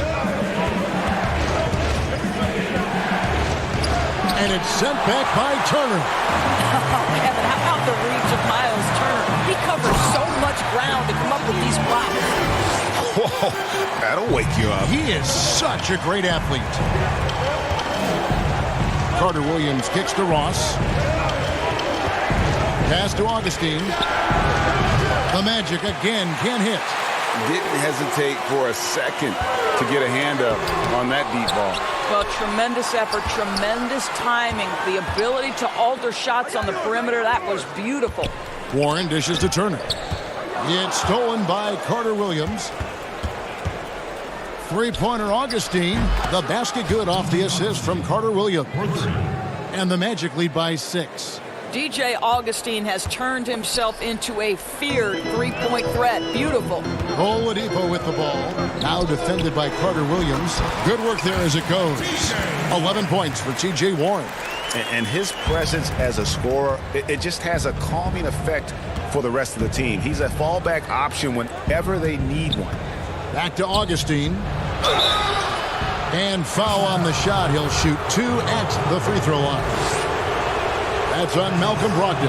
And guys, what you love about DJ Augustine is the leadership he provides to the young guys. They'll lean on him for advice, for knowledge, for sets. This guy is just a key cog. Doug McDermott, he's checked in for the Pacers. T.J. McConnell comes in for Jakar Sampson. So Orlando going with an almost entirely new group here. Vucevic checked in for Mohamed Bamba. Gordon comes in for Cam Birch. Evan Fournier's checked in for Terrence Ross. And it's Fulton for Carter Williams. Well, Evan Fournier is a fundamentally sound player. And if his teammates are open, he will deliver the rock. Pass to Turner. Plenty of space. Augustine grabs the board. He's got to be disappointed with himself on that one. He has got to knock those down. Good on the triple. Well, when Markelle Fultz is hitting jump shots, look out. It gives energy to the entire team. And so it's the... All right, David, thank you. And stay with us, folks. We'll be back just after halftime. It's the 2K Sports Halftime Show. Hey, everybody. What a start it was for Aaron Gordon. He had 14 points, 5 rebounds, and 1 steal. Shaq, what'd you think about the Magic? Well, the big question with Aaron Gordon has been the shooting. He's better than... And that's a wrap.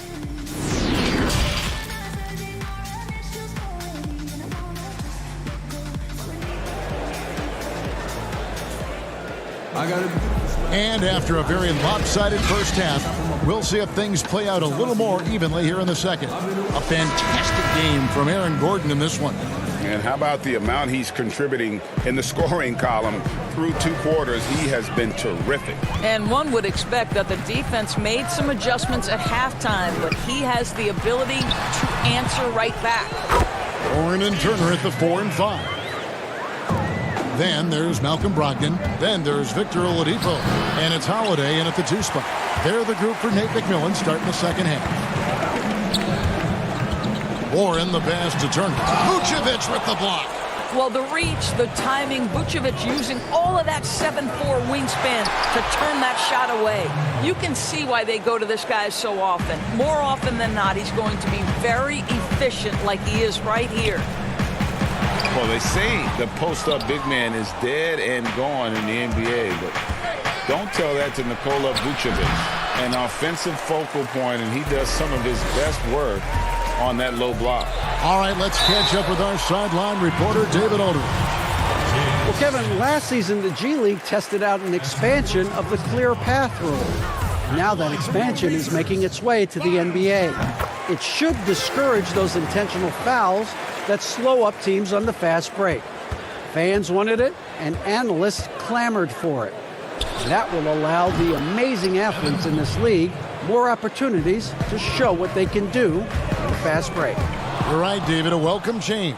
Thank you. And it's sent back by Turner. Here's Brogdon. Vucevic with the block. But they recover it. Second shot opportunity. The shot by Brogdon, no good. Well, he's a quality mid-range shooter, but he can't get that one to go. And he gets the whistle. 2 free throws coming up. And this, to me, is where Aaron Gordon can excel. This guy embraces contact on the way up. And you look at the footwork of Vucevic inside, his moves and counter moves. Terrific. Shades of Kevin McHale. And that's something he's continued to develop in the pros. A response to defenders who often surpass him athletically. From down in the low post, it goes. Vucevic has got 6 points. Well, Nikola Vucevic can score against excellent defense. That is a good finish in close. Fournier goes in. Ball's knocked loose. Stolen by Holiday. Here's Sumner. Oh, tried to dunk it home, but truth. And now, yep, this will be a coach's challenge. We thought that might happen, triggering a review of the personal foul.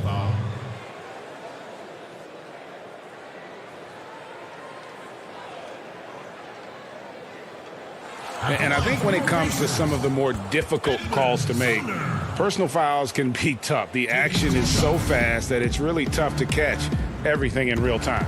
The wonders of technology, Greg. We've seen replay reviews so effectively, and involving the coaches by being able now to challenge like this is something a lot of people have been hoping for. And the announcement on the review is that the foul was called in error. So they have determined, Greg, to overrule the original call. And guys, this is what it's all about, getting the call right. And I think in this case, the video review showed that while it was a tough call to make on the floor, they got it right with the review. Sumner passes to Bitadze. The layup missed. You know, you can't impact a shot that close any better than he did on that possession. Boy, whether he blocks it or simply alters it, the result is pretty much the same. It's something that's troubled Indiana the last 3 years. Rebound.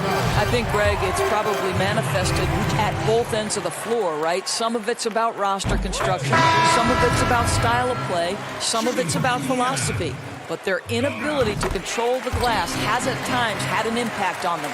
Catching up on the changes now for Indiana. Doug McDermott comes in for Warren. And it's T.J. McConnell in for Aaron Holiday. Orlando also making some changes. Bamba is checked in for Aaron Gordon. Terrence Ross comes in for James Ennis. And it's Fulton for Augustine. And it's the Magic's ball. They're on an 11-3 run right now. And the dunk by Bamba. Well, Mo Bamba, no doubt. Pacers trail by 19. Stolen by Bamba. And now Bamba pushing it up. No one back to stop him. Well, there you go. One team operating on all cylinders at both ends. Steals, fast break buckets, and the other team in scramble mode. Knocked loose. Passes it to Sumner.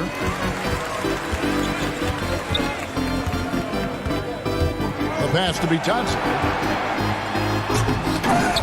And Vucevic pulls it down. Vucevic has got his 7th rebound of the game with that last one. Fournier's shot is off. So far, we've seen them be a bit careless with the ball. Simply put, out of control is how they played thus far. They're going to have to reel it in and show some more discipline. Well, that possession to me highlights the importance of creating for your teammates. Here's Fultz. The putback. It's good on the putback. And the Magic lead by 21. Well, if it ain't broke, don't fix it. They keep getting it in the paint and continue to score consistently. Here's Bitadze. A shot off that time. Great D that time from Vucevic. Here's Ross. It's good. Ross has got 6 points. Another bucket down low. They've been the aggressors, taking the ball inside and attacking at the rim. Well, that's a case where a guy's trying to make a play, trying to take it up strong, but the defense was ready. Kicks it to McDermott. 6 seconds separating the shot and game clocks. Holiday dishes to McDermott. Pass to McConnell. Shot clock at 5. Here's Bitadze. Vucevic defending. Bitadze can't hit. For 3, Fournier. And the last shot at the buzzer doesn't go in for him. And so it's Orlando in very good shape with a 20.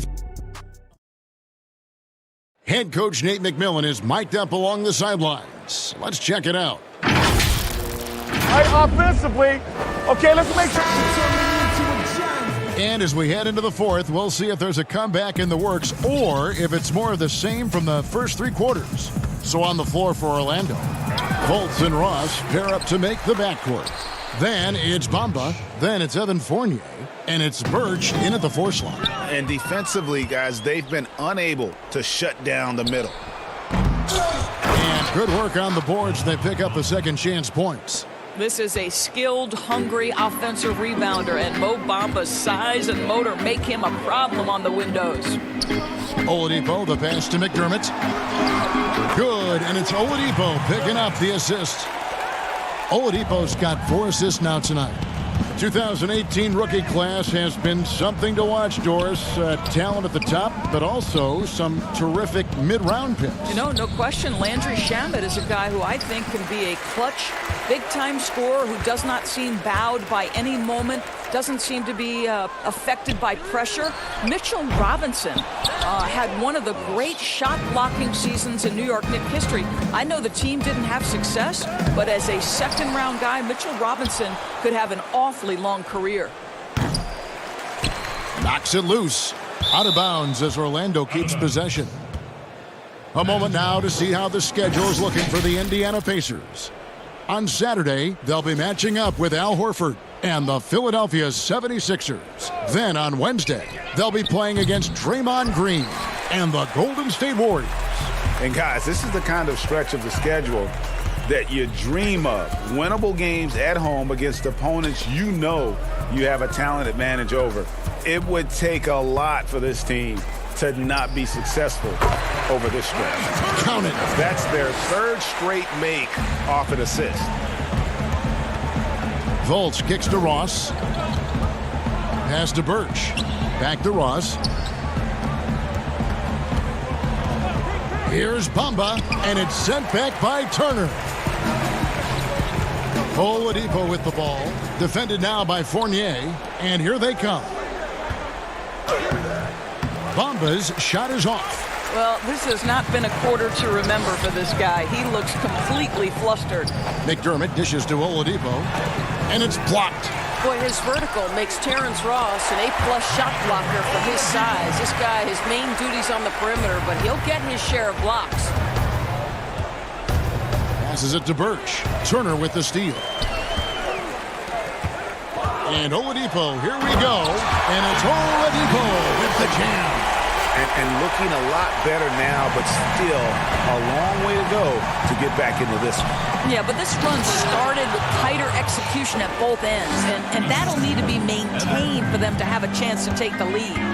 And guys, he's not an easy man to stop when he's got the rim in his sights. Never has been, never will be. He is a determined finisher. And an intentional foul right there. Fouling like that isn't how you get back in the game. And some changes here for the Pacers. Leaf comes in for Miles Turner, and it's Johnson in for Doug McDermott. But they'll get another chance. A 1-2. The pass to Clark. Orlando moving the ball around. Frazier kicks to Carter Williams. 6 to shoot. Got a hand on it. And now Oladipo pushing it up. No one back to stop him. Well, you like how Oladipo leaks out in transition. So aggressive in the open floor, Kev. Pass to Frazier. Takes the 3. And a great assist by Carter Williams as that one goes in. Frazier's got his first bucket of the game, and he's on the board for 3. Oladipo, the pass to Brogdon. Kicks it out to Johnson.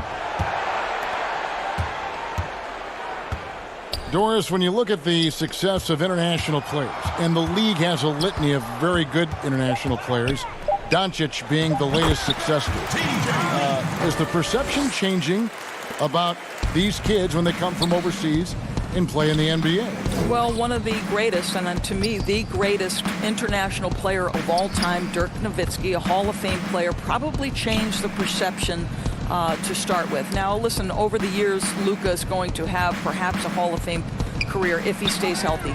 The reality is this. The NBA is looking for the best players to man those 15 roster spots of the 30 NBA teams. It doesn't matter where you're from, what the color of your skin is. If you can play the game of basketball and play it at the highest level, the NBA wants you to be a part of their league.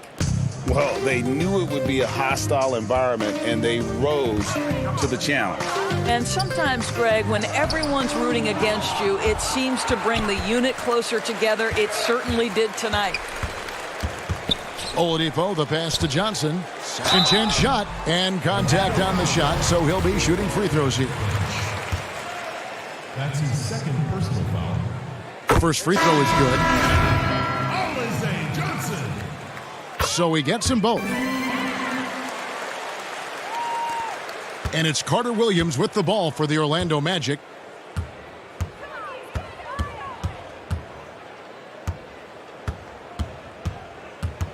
"17 seconds left in the game. He kicks it to Frazier. And oh boy, a lot of contact there, but he gets the call and will shoot two. It's going to be on Miles Turner. Oh, the officials are all over that one.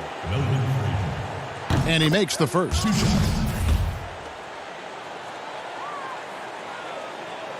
He makes one of two that time. Here's Sumner.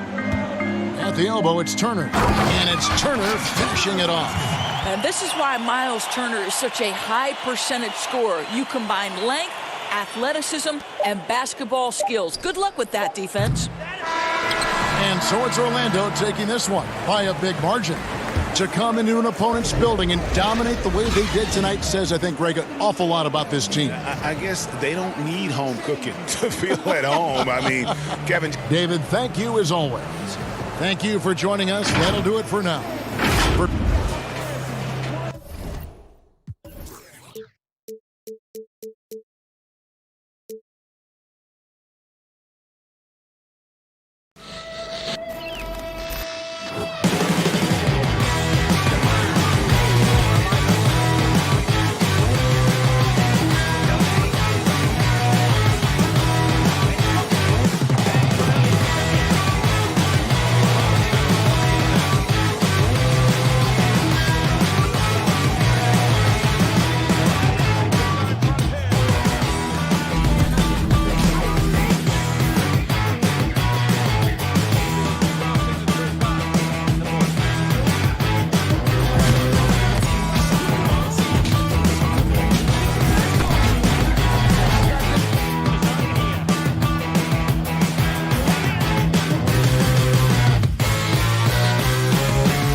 unprecedented improvements. Shooting, puck pickups, upper and lower body fluidity, and goaltending.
Unprecedented improvements. Shooting, puck pickups, upper and lower body fluidity, and goaltending.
That's what I've been doing. So I know you're big into 2K. What modes do you jump into? Right now, my favorite is actually going to the park and playing 3v3 and also Pro-Am. A little bit more Pro-Am now because 3v3 sometimes sometimes it's like not as realistic as I think 5-5 is. So the WNBA is in 2K20. Nightfall in the Windy City. Let's now to take a look at the steal numbers over the last couple months. The scope of that for Young. Defensively, he's really stepped it up over the past few months. You can see the jump in his steal numbers, and it hasn't been by accident. He's put in a ton of effort at the defensive end, and boy, is it paying off. Let's check out Indiana's starting lineup. Warren and Turner at the 4 and 5. Then there's Malcolm Brogdon. Then there's Oladipo, and it's Holiday in at the 2. And for the Bulls, Porter and Markkanen, the duo at forward.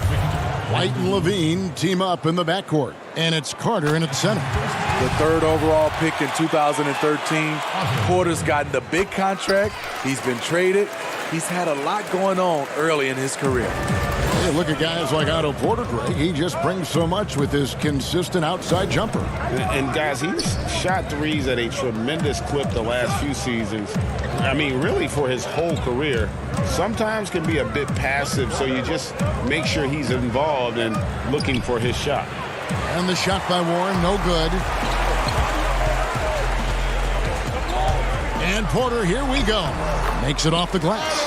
I mean, with those long strides, doesn't take Porter long to get to where he's going. Holiday dishes to Turner. The shot's good. Just setting the tone with an aggressive move to the rack. And where's the help defensively? No excuse. You have to be aware. He should be on your radar all the time. Oh, why, dunk you very much. He can really fly, and you combine that, Greg, with some nice penetration, too, and you've got 2 points. Oladipo finds Warren. Oladipo outside. Pass to Brogdon. Holiday against Levine. That's good from Holiday on the assist from Brogdon. That's good planning, and that's good execution, and that's a great look. White up top. He's guarded by Brogdon. Tries it from 9. Good work defensively by Turner. The Pacers have gone 2 of 3 here to start out the game. Brogdon against White. Here's Warren. And Holiday kicks to Oladipo. It's stolen by Carter. Oh, and a fast break for the Bulls.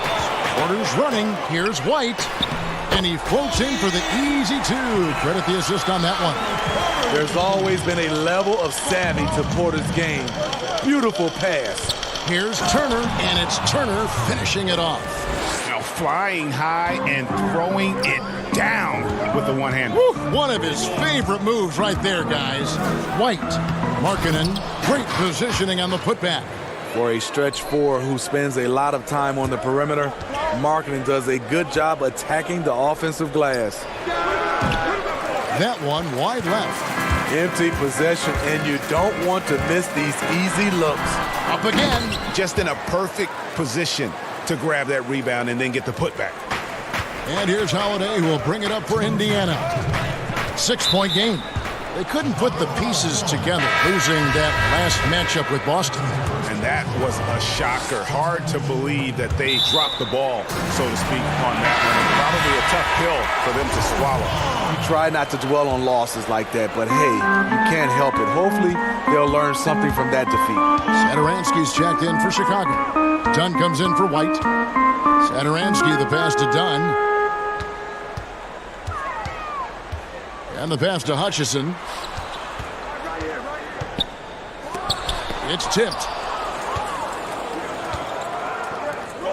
Now, here's McConnell. Satoransky covering. Count that one. Now, Smitty, if you were playing today, who would you least like to see coming at you on a fast break? I think in his prime, it would be LeBron James. Russell Westbrook is another guy I'd be kind of afraid of. I know it'd be a collision. But I say right now, it has to be Giannis because of the force and his jumping ability and the way he just glides to the rim. Yeah, it'd be a nightmare. You're right. And here are the Pacers now. Thaddeus Young missing his last shot. Holiday, the pass to Sampson. Back to Holiday.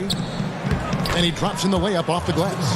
That's a terrific job by Justin Holiday. Has the length to make the play inside. They like to see him do more of this. Now, here's Dunn. Still getting warmed up offensively. No scoring yet from him. It's good. He makes his first shot of the game. Last game for the Bulls, it was a loss to Orlando. McConnell scanning the floor. Pass to Bitadze. Satoransky against Holiday. Bitadze. A rebound by Young. Can't fault the play call. Even though he couldn't convert, that's a good shot. Satoransky with it. He gives the team some steady offense, a bit under 10 points a game.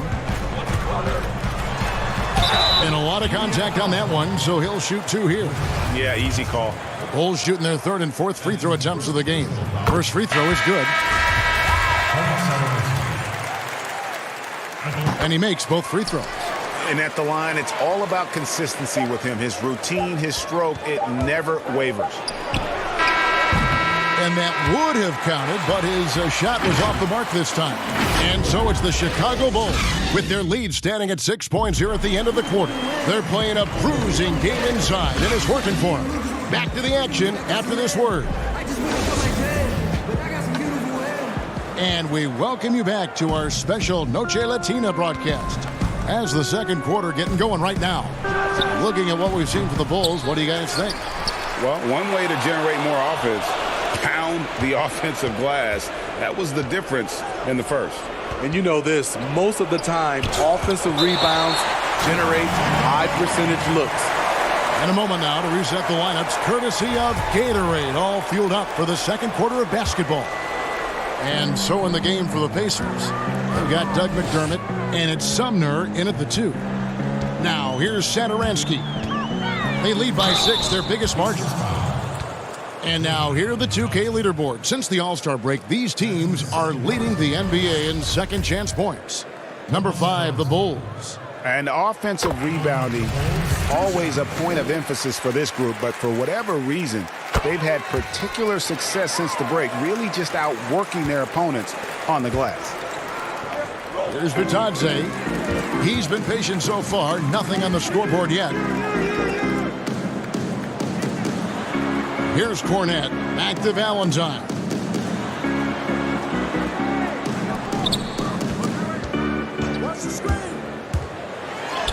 And that one drops for him. Valentine's got the lead up to 10 now for the Bulls. A little artistry in the painted area, converting against the size. Proving once again that when you attack with confidence, good things tend to happen. A little undersized at the 4, but he can get off the ground. Now, here's Satoransky. That one falls. Young's got his first 2 points of the night.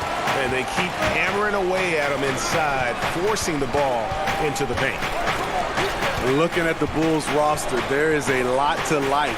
They have a great collection of talent, and their core players are all very young and improving. And 10 of their last 12 coming off assists. Here's Harrison.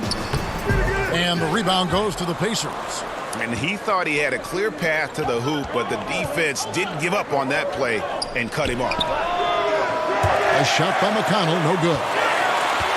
And Steve, for the Bulls fans, their hopes lie in their young core. Totally agree. The Bulls should focus on developing that core. Have a good blend with Levine, Markkanen, and Carter. They just need to keep their eye on the prize. And Sumner gets it to go. That's their 3rd straight make off an assist.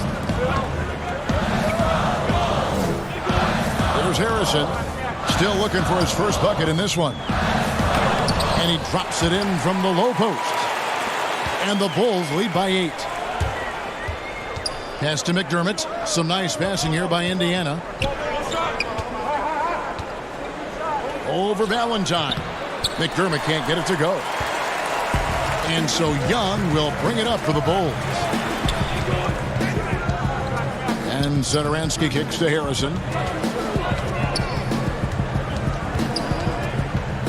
Back to Satoransky. Shot clock at 6.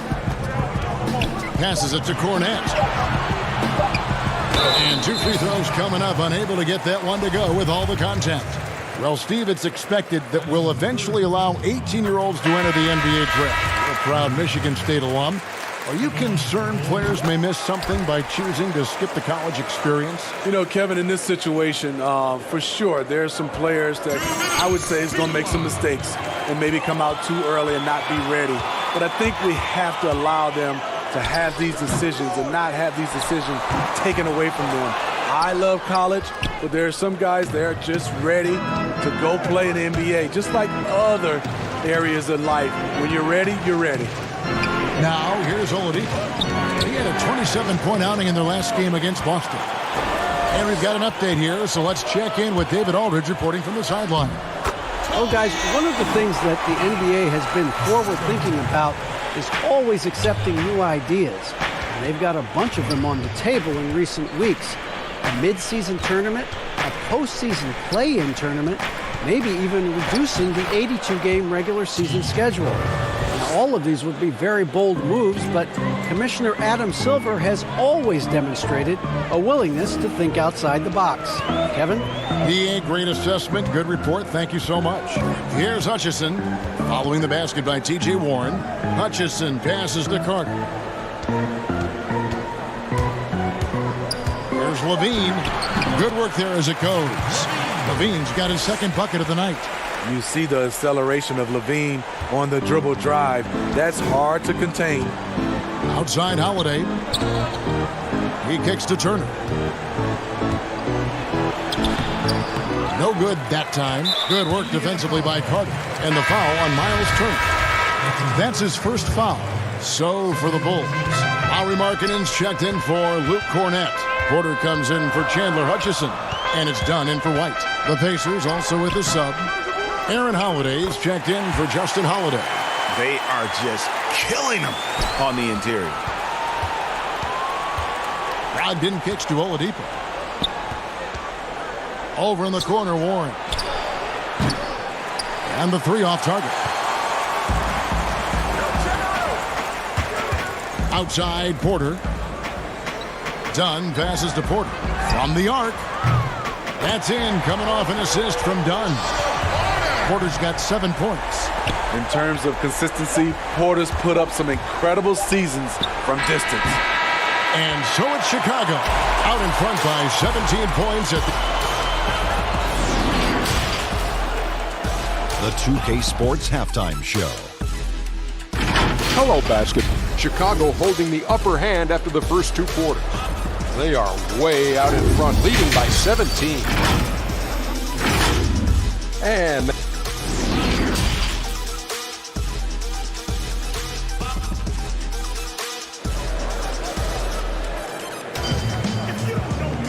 well, we've got a second half of basketball for you. We think it's going to be pretty good. A big comeback, though, is needed for this game to be competitive, and it probably has to happen quickly.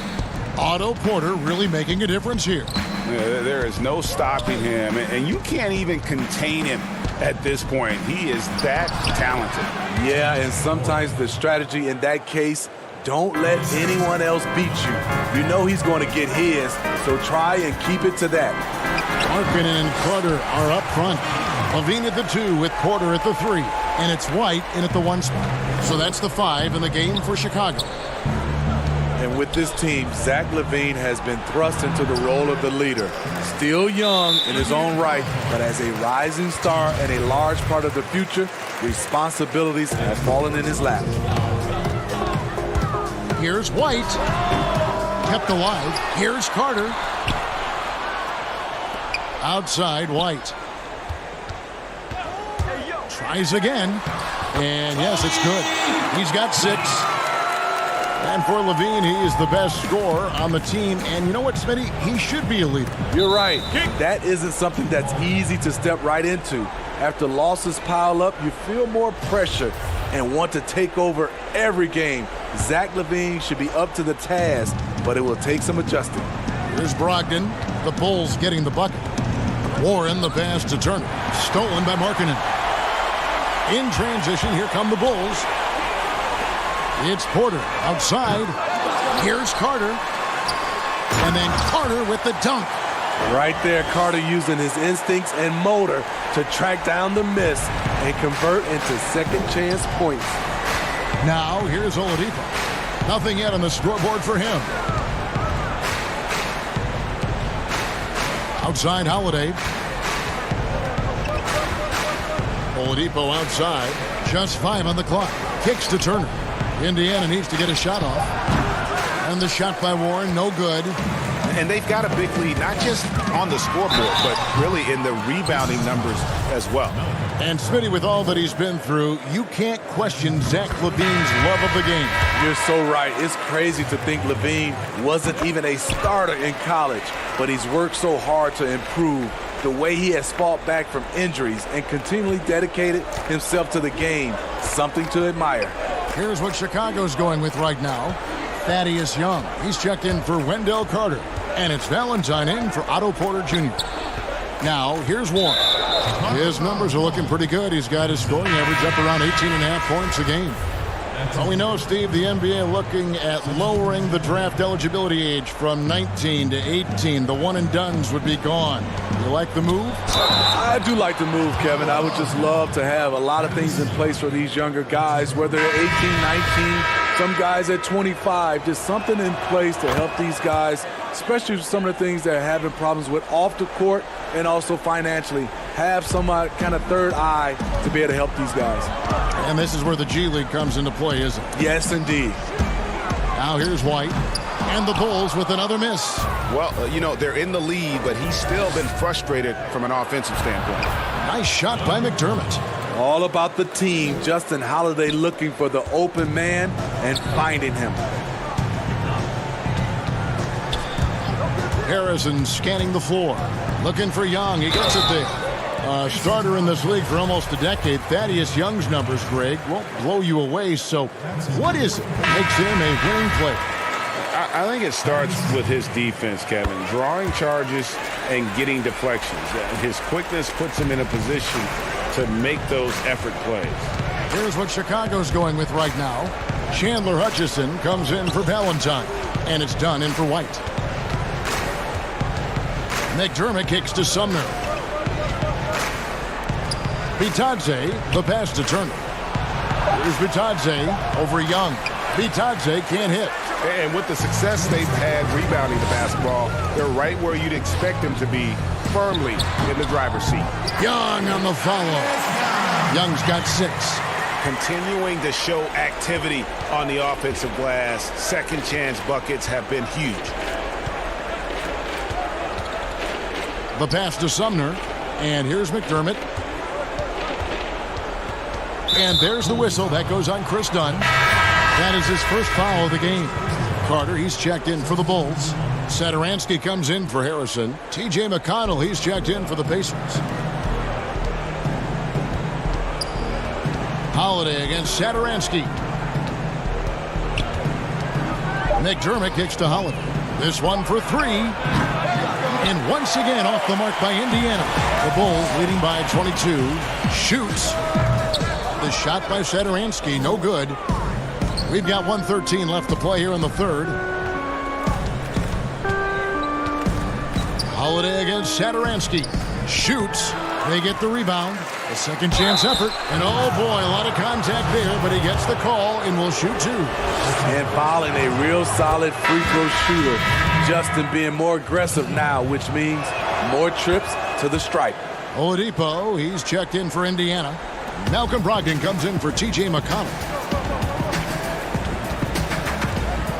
Holiday against Satoransky. Tips it up, controls the rebound, and puts it back up and in. 8 points for him. It's been their Achilles heel defensively. They just have not been able to control that backcourt. Here's Holiday. And Justin Holiday, one of the many Holiday brothers in the NBA, Smitty, a strong shooter. I like that Justin Holiday does more than just shoot. Solid rebounder for his position, and you can bet on him to also come up with a few takeaways, Kevin. Otto Porter Jr., he's checked in for Markkanen. Warren's checked in for the Pacers. Satoransky against Holiday. And Satoransky kicks to Carter. And he gets it to go, hitting off the back of the rim. Carter's got 6 in the quarter. The versatility of Wendell. He can shoot off 1 to 2 dribbles as well as off the catch. Warren finds Holiday. Outside to Brogdon. 6 seconds separating the shot and game clocks. And the Pacers can't get it to go. Satoransky looking around. Pass to Hutchison. Over Turner. Offline. And so it's the Chicago Bulls holding a 22-point lead as the quarter wraps up. From the field, they have been outstanding, amazing shooting. That's what has them headed to a blowout. We'll take a quick break and then back to the action here. And a moment now as we take a look at our State Farm assists of the game. And definitely deserving of the prize tonight. How about the read he made here? Looking like a point guard, putting the pass right on the money. Yeah, it's one thing to find the guy. It's another to deliver the ball where he can do something with it. Wonderful play. And there have been 2 very different performances from these teams today as we get going in quarter number 4. On the court for Indiana, Warren and Turner at the 4 and 5. Then there's Oladipo. Then there's Malcolm Brogdon. And it's Holiday in at the 2 guard. Now, here's Warren. The putback. Carter pulls it in. Carter's got double-digit rebounds now in the game. Stolen by Holiday. Brogdon with it. Now guarded by Dunn. Holiday left side. Warren against Porter. Warren, good. Warren's got the 4th quarter going with the first basket of the period here for the Pacers. Just over a minute played here in the 4th. Dunn outside. Pass to Carter. Back to Dunn. 3-pointer on the way. It's rebounded by Indiana. So frustrating when you can't get anything to go down as you're trying to help your team finish the job. And Porter, here we go. Count that one. That is a terrific play by Porter. One of the more efficient guys in the game. Shows it again right there. Passes to Oladipo. Left side, Turner. And Holiday has it in the corner. And no good. And the Bulls going the other way now. When this game is done, they'll be off to Miami to take on the Heat. That'll be just 1 game played away from home for them. Another shot. He kicks to Warren. No one near him.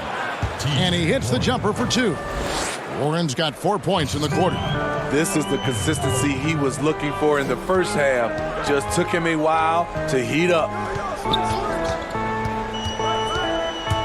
Dunn, wide open, he fires, finds himself wide open and drills it. You know, this is where Dunn's best, shooting the jumper. Outside Holiday. At the elbow, it's Turner.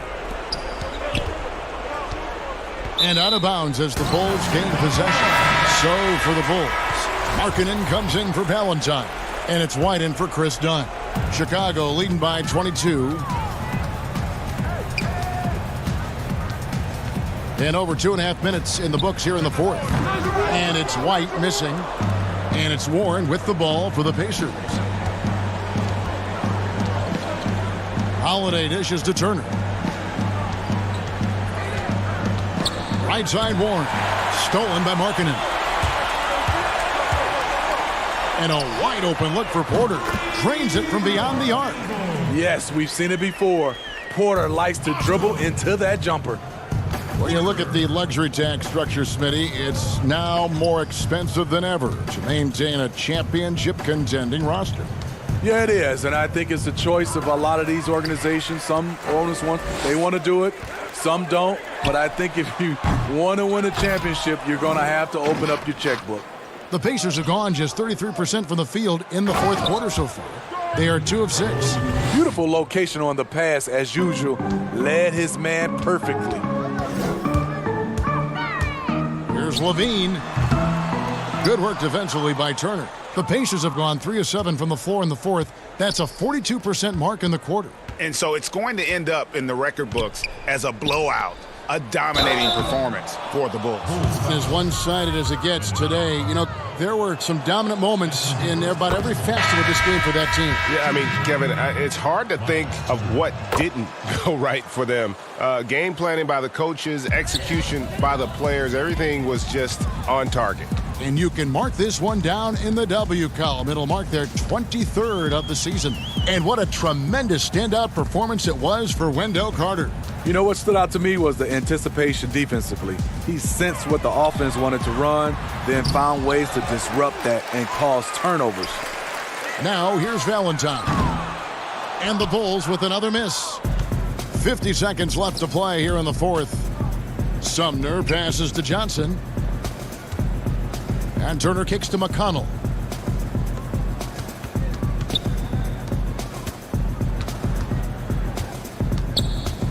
Clock at 6. Now the pass to Leaf. And here's Johnson outside. Gets it to go from beyond the arc. And you gotta like that they found something positive here, something that maybe carry overs into the next game. They put together some great possessions here at the end. It's a shame they could have used this run much earlier. He hangs in there and cashes in on the second chance points. And the Bulls lead by 20. Impressive job by the players, coaches, and don't discount the impact of these fans. They gave the team tremendous energy tonight. The fans were fantastic. It was a true home court advantage. And here is Satoransky. And so Chicago takes this one, and by a big margin. They won this game going away. They were the better basketball team by far tonight.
unprecedented improvements to shooting, puck pickups, upper and lower body fluidity, and goaltending.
Unprecedented improvements to shooting, puck pickups, upper and lower body fluidity, and goaltending.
kind of came about for me. Who else you got playing?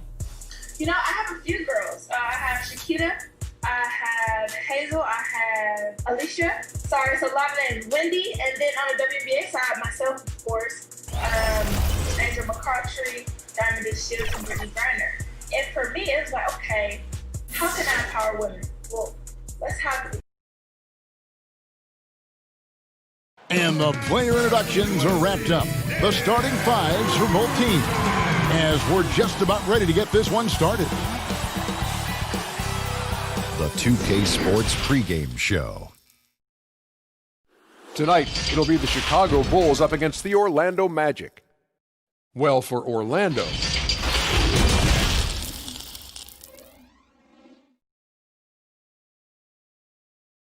Hello and thanks for joining us on Noche La NBA, the NBA's celebration of Latin heritage, both among its players and fans. Our game tonight featuring the Chicago Bulls as they get a break in the action. Now let's take a look at the East and how the teams are stacking up. You look at Orlando, they're holding the edge for the last playoffs. I am sure they'd feel better if they could jump up a couple rankings. And of course the Bulls, a few slots below them. And you know, for the Bulls, this has been a season I'm sure they'd like to forget. And luckily, they'll be able to do that soon enough. They have their work cut out in the offseason. The status quo isn't going to cut it. There has to be an overhaul. Let's check out Chicago's starting lineup. White and Levine team up in the backcourt. Markkanen and Carter are up front, and it's Porter at the small forward position. And for the Magic, at the 4 and the 5, we have Gordon and Vucevic. Augustine and Fournier are the backcourt tandem, and it's Ennis in at the 3 slot. Carter the pass to Porter, and it's off from three-point range. Here's Orlando now, outplayed in the previous game on their schedule, losing to Chicago. And Vucevic kicks to Gordon. Outside Fournier. Some nice ball movement by the Magic. Just 5 to shoot. Right side Gordon. Shoots over Markkanen. The putback. Great positioning on the putback. And those second chance points really become almost like bonus points when you can get them. And here's Levine, one of the most consistent producers in the league. He's averaging around 25.5 points a game. And see, Webb, you talk to the Bulls fans, and they are eager for a return to greatness. Yeah, GA, it's been a long time since the Jordan era, and Bulls fans know it. But you know, GA, Bulls have a very loyal group of fans. Their patience has been tested, though, but this team needs results. And it's out of bounds. They say it was last touched by Carter.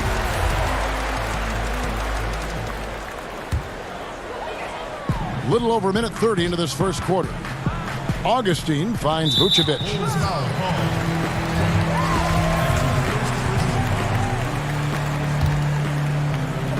And it's the Magic with the ball.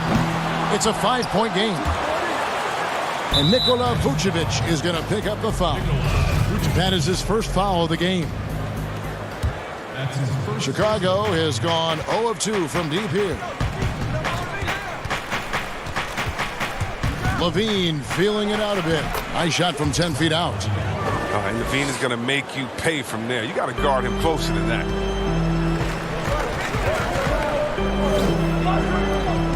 And Augustine kicks to Ennis. And it's sent back by Carter. They retain possession. Augustine from outside. Chicago grabs the miss. Last game matched up with the Magic. Tough loss there. White, good. Yeah, attacking the interior is something White does well. He's crafty, and he makes good adjustments against the defense.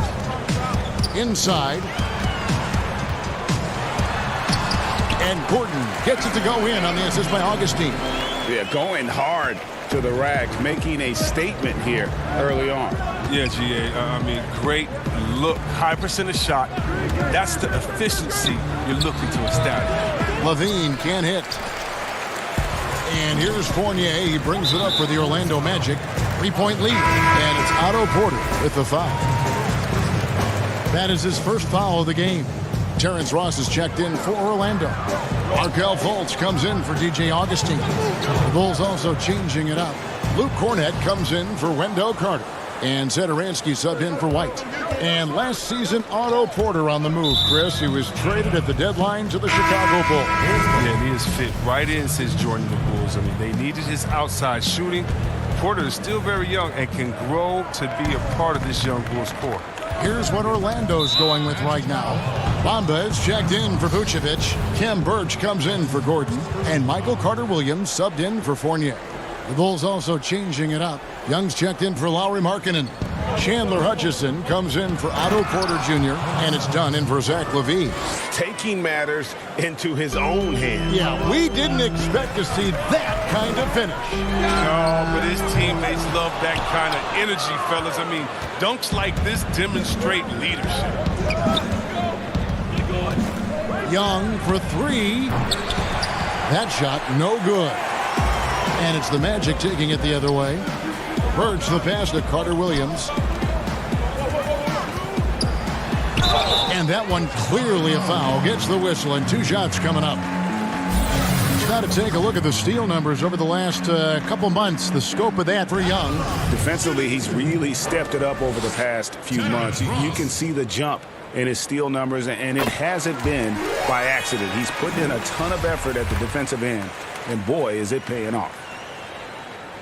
And both free throws good for Ross. Oh, you can get spoiled watching him at the line. I mean, you just expect him to make every one, every time. 1:05 left here in the first quarter. The shot by Zedaransky, no good. Yeah, they got that one, but early on, it's really been a struggle for them to secure that defensive backboard. Basket counts. If there's ever a successful shot that still gets your coach mad at you, that's the one. And taking a look at some numbers from Markelle Fultz, how his last 10 games have gone. He's right around 13 points a night, 6 assists, and 2 rebounds. And he has been passing the ball like a virtuoso. That's what really stands out about these recent performances. Hey, every symphony needs a conductor. He unifies his teammates, sets the tempo, and they make some sweet, sweet music. He just powered that one down. One of the game's top dunkers. His field goal percentage has dipped this quarter. I mean, his movement has to be better. He has to find the open spots on the floor. Here's Birch. It's hauled in by Cornett. He's not an easy man to stop when he's attacking the basket. The D doing everything he can. Young left side. Pass to Cornett. Bamba with the block. And the giant wingspan of Bamba strikes again. Just fantastic at spiking shots in a variety of ways. Yeah, there it is again. On a lot of their possessions this first half, they've established great inside position. Bulls shooting their first free throws of the game right now. Ties it up, and this next one could give them the lead. And that drops, so they now lead by 1. Here's Carter-Williams. A good close contest so far as we finish the first quarter. It's Chicago.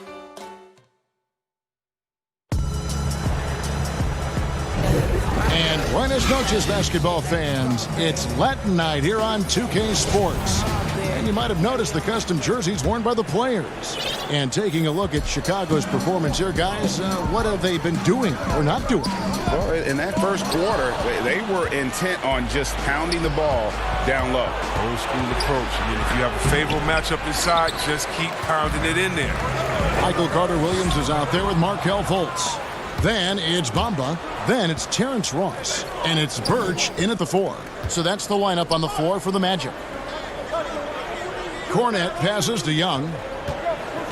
Here's Harrison, guarded by Fultz. 6 on the shot clock. Score the basket. Nice shot after missing his first attempt.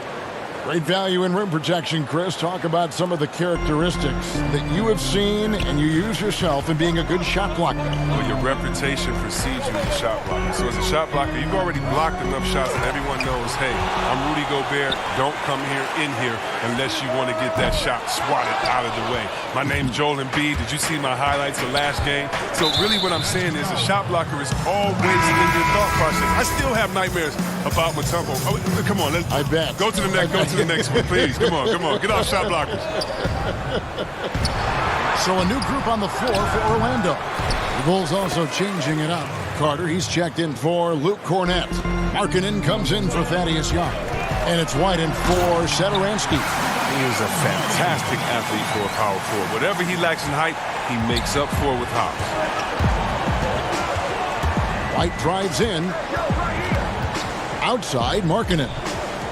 And some nice ball movement here by Chicago. He kicks it to Valentine. Lets it go from 11. And no good that time. So Orlando will take it the other way. Following this one, they get to host the Hornets. That game will conclude a 3-game homestand. Here's Vucevic. Doesn't go for him. Excellent D there from Markkanen. Down low. Takes the assist and lays it in. Picked out the pass nicely. Markkanen's got the lead up to 5 now for the Bulls. On the wing, Gordon. And that'll be 2 free throws coming up. Officials on the call with the foul. It's going to be on Wendell Carter. Yeah, good job to take it right at the Magic have had 2 chances at the line already, making them both. And taking a look at the numbers on the season, they've converted about 77% of those foul shots. Here's what Chicago's going with right now. Otto Porter Jr., he's checked in for Valentine. And Zach LaVine subbed in for Shaquille Harrison. White dishes to Markkanen. Here's Carter, and he lays it straight in. And the Bulls lead by 5. And it's important that Markkanen develops his floor awareness. I mean, passes like that go a long way. Yeah, and with Lauri Markkanen, you know you're going to get shooting from his spot. Great release and has been efficient from range since his rookie year. Oh, phenomenal alley-oop slam there. They are taking advantage of a team that looks lost out there. Ennis misses. The Bulls leading by 7. Less than 2 minutes remaining in the quarter. LaVine kicks to White. Here's Markkanen. And Vucevic pulls it down. And Chris, with Markkanen, the shooting frees up the rest of his offensive game. Yeah, and he's better than you think at going to the rim. He doesn't blow by anyone, but has the length and the hops on his drives to get a solid look while on the move. To the paint, it's tipped. Now Gordon. He has 6. Here's Augustine. And the layup's good off the glass.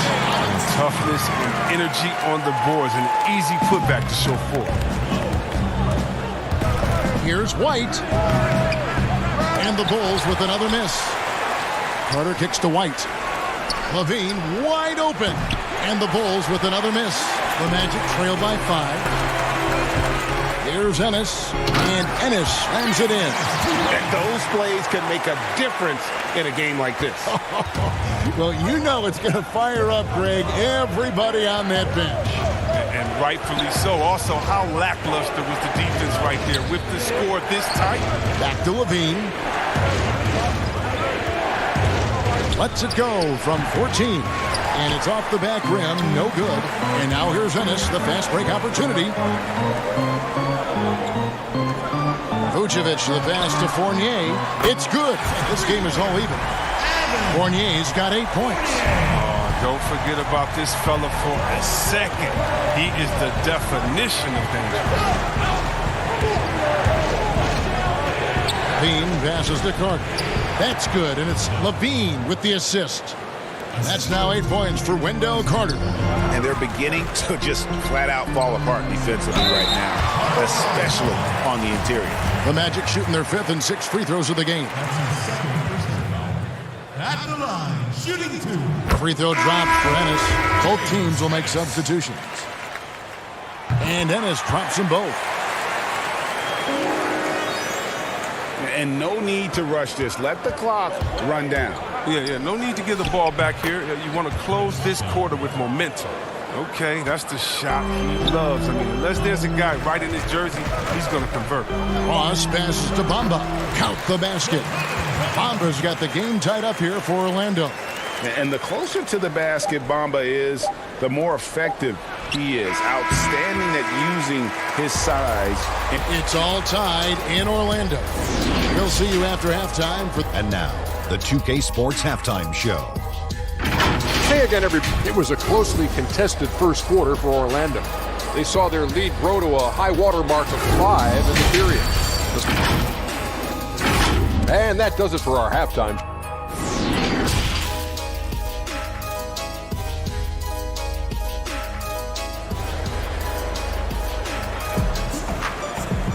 And we've got second half action for you. Thus far, a pretty evenly contested game.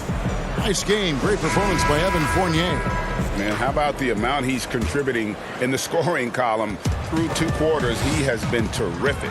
Yeah, Greg, this game has his fingerprints all over it. Now looking to replicate what he did in the first half. And tipping off the second half, here's Jim Boylan's 5. Markkanen and Carter are up front. LaVine at the 2 with Porter at the 3. And it's White in at the point. Augustine passes to Gordon. Nice pass. Led him to the rack perfectly for the layup. Gordon's got the first basket of the third quarter for Orlando. Carter outside. Wide open. That's good. And it's LaVine with the assist. LaVine's got 3 assists tonight. Oh, you see the mobility from the big man right there? Carter Jr. great at creating for himself. And they're passing the ball very crisply here. And so LaVine will bring it up now for Chicago. On the wing, LaVine.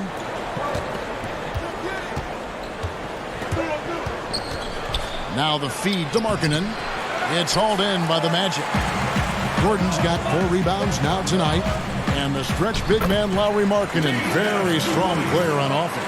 Well, I told you, Kevin, it's no secret. I like Markkanen best when he is a bit greedy, searching for a shot. I mean, sometimes I feel he can defer too much, but he has the skills to be a great scoring threat if he is playing aggressive. For 3, LaVine. It's hauled in by Gordon. Gordon's got his 5th rebound right now in the game. He has shot them in the foot with his inability to make shots tonight. Cans it from downtown. Now it's a 7-point Magic lead. They made the most of their halftime adjustments. They're shooting 80% so far in the second half. White inside, led by Augustine. And we're just about 2 minutes into the second half now. It's good on the putback. Vucevic has got the lead up to 9 now for Orlando. And now you see them starting to really work the ball inside. Okay, well, let's check in with David Aldridge, who's reporting from the sideline. Well, Kevin, one of the things that teams are more aware of in the age of analytics is the importance of sleep. Those teams are making adjustments. Morning shoot-arounds have been moved in some cases to the afternoon or eliminated altogether. There are many fewer teams that are taking red-eye flights across country. Some teams even give players orange-tinted glasses to encourage them to sleep. There's a lot of work to be done in this field, but the direction is clear. Continuing to evolve. All right, David, thank you. Shot to stop the run. Keeps it alive. And Markkanen on the follow. Markkanen's got 6. I love the effort there. It's huge whenever Markkanen uses his body and height to grab offensive boards. And so it looks like the Magic will retain possession here. Markelle Fultz has checked in for Ennis. Denzel Valentine, he's checked in for the Bulls. Harrison comes in for White. On defense, Chicago. They trail by 9 points.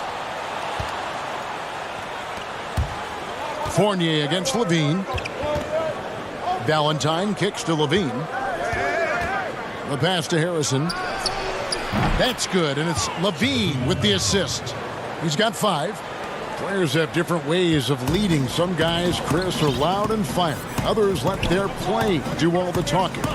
What was your approach? But Kevin, it depended on what situation I was in. When I was in Sacramento, I could be the quiet, fiery guy that led through my actions because Vlade was more of a vocal guy, and we had a really good spirited team, so I didn't need to do much besides what we did in practice. In my younger days, when you want to win, you want to get out there, and maybe everyone doesn't have the sense of urgency that you do. You're a little bit more vocal, but I've always believed that the best leaders, no matter how well they communicate or anything else, the best leaders lead by example. And if you're telling everyone what to do and you're not doing it, usually it falls on deaf ears. So go out there and do it by example first, and everybody will follow.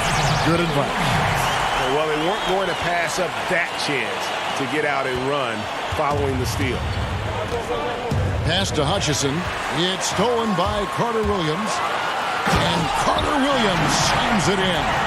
Better be careful around Carter Williams. A constant threat to poke balls away with his tremendous length. Bulls trail by 10.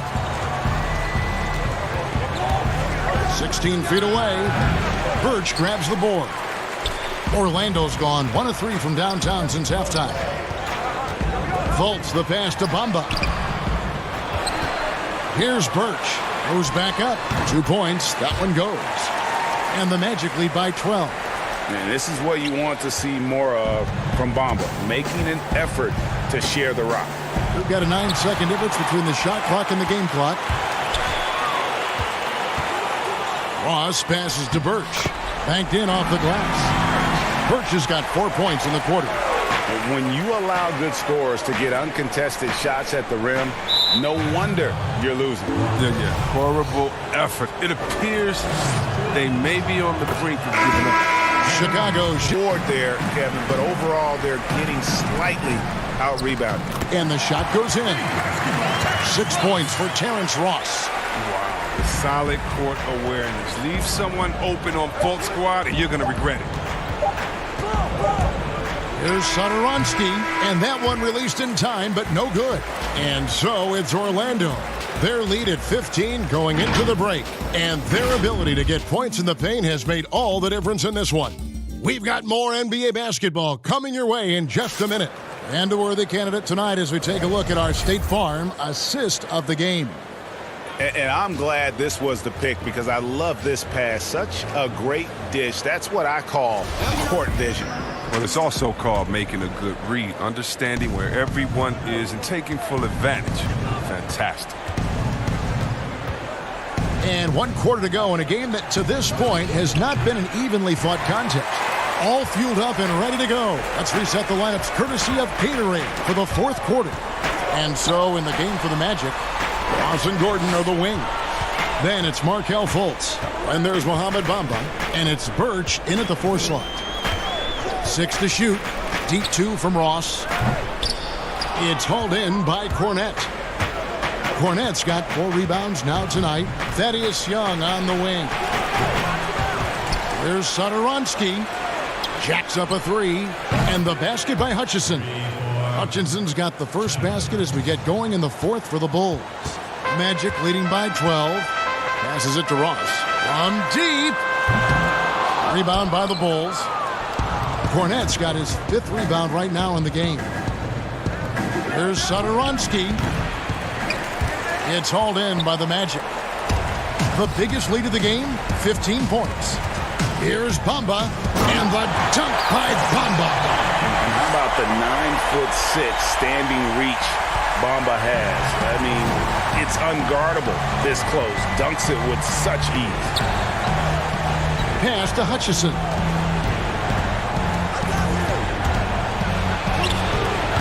He can't get that one to fall. And it's the Magic taking it the other way. A slight rebound advantage for them. One more column in their favor, and it's all adding up. I tell you, he's playing the game with pure excitement right now. He capped off that dunk with some serious hang time on the rim. Dunn looking over the floor. There's the pass to Young.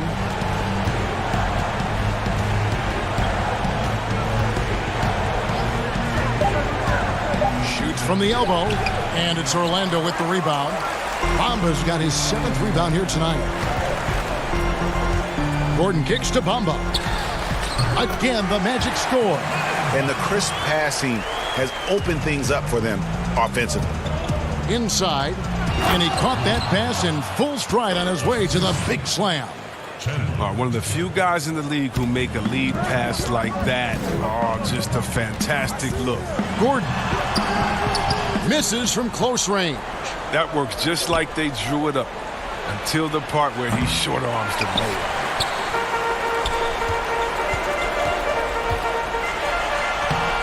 The putback, it's hauled in by Cornette. Bulls trail by 16. Satoransky, the pass to Hutchison. What do you think about some of the most powerful dunks, Chris? The tomahawk jam reigning supreme. Do you prefer the one-handed or the two-handed jam? Oh, man. You did both so well. You know what? I prefer a body-to-body dunk on you. Like, remember what Derrick Rose did over Dragic back in the day? Oh, my goodness. Off the two. Or how about Jordan playing against Atlanta when he pump fakes it with one hand like he's going to shoot it, goes down the lane and dunks on Tree Rollins. Just incredible. Or Blake Griffin dunking on anyone. Or Giannis dunking on anyone. Or Embiid dunking on anyone.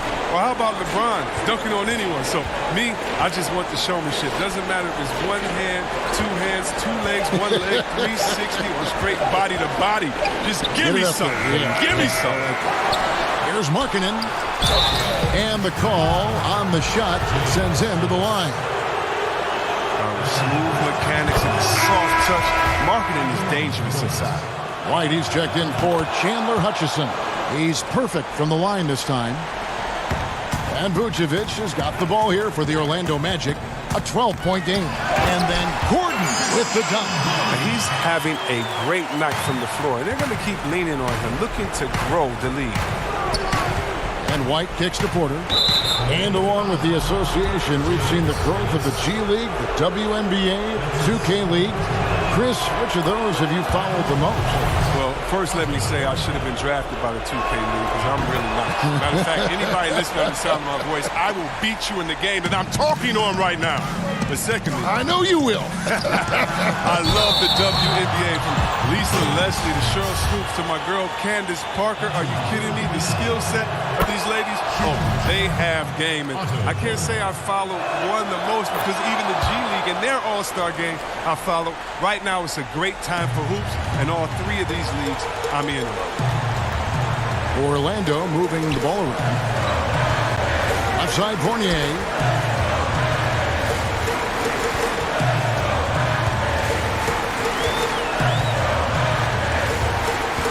To the middle. It's stolen by Carter. In transition, here come the Bulls. Levine dishes to Carter. It's stolen by Vucevic. Here's Ennis. Carter pulls it in. And here are the Bulls now. They've given up just 8 points in the fourth quarter. Porter passes to Levine. Back to Porter. Shot clock at 6. Chicago needs to get off a shot here. And then Carter with the jam. With a good understanding of angles and positioning, Carter Jr. can do damage in the pick and roll. And guys, they can just sit on the ball here if they want to. They have earned this win. Vucevic with it.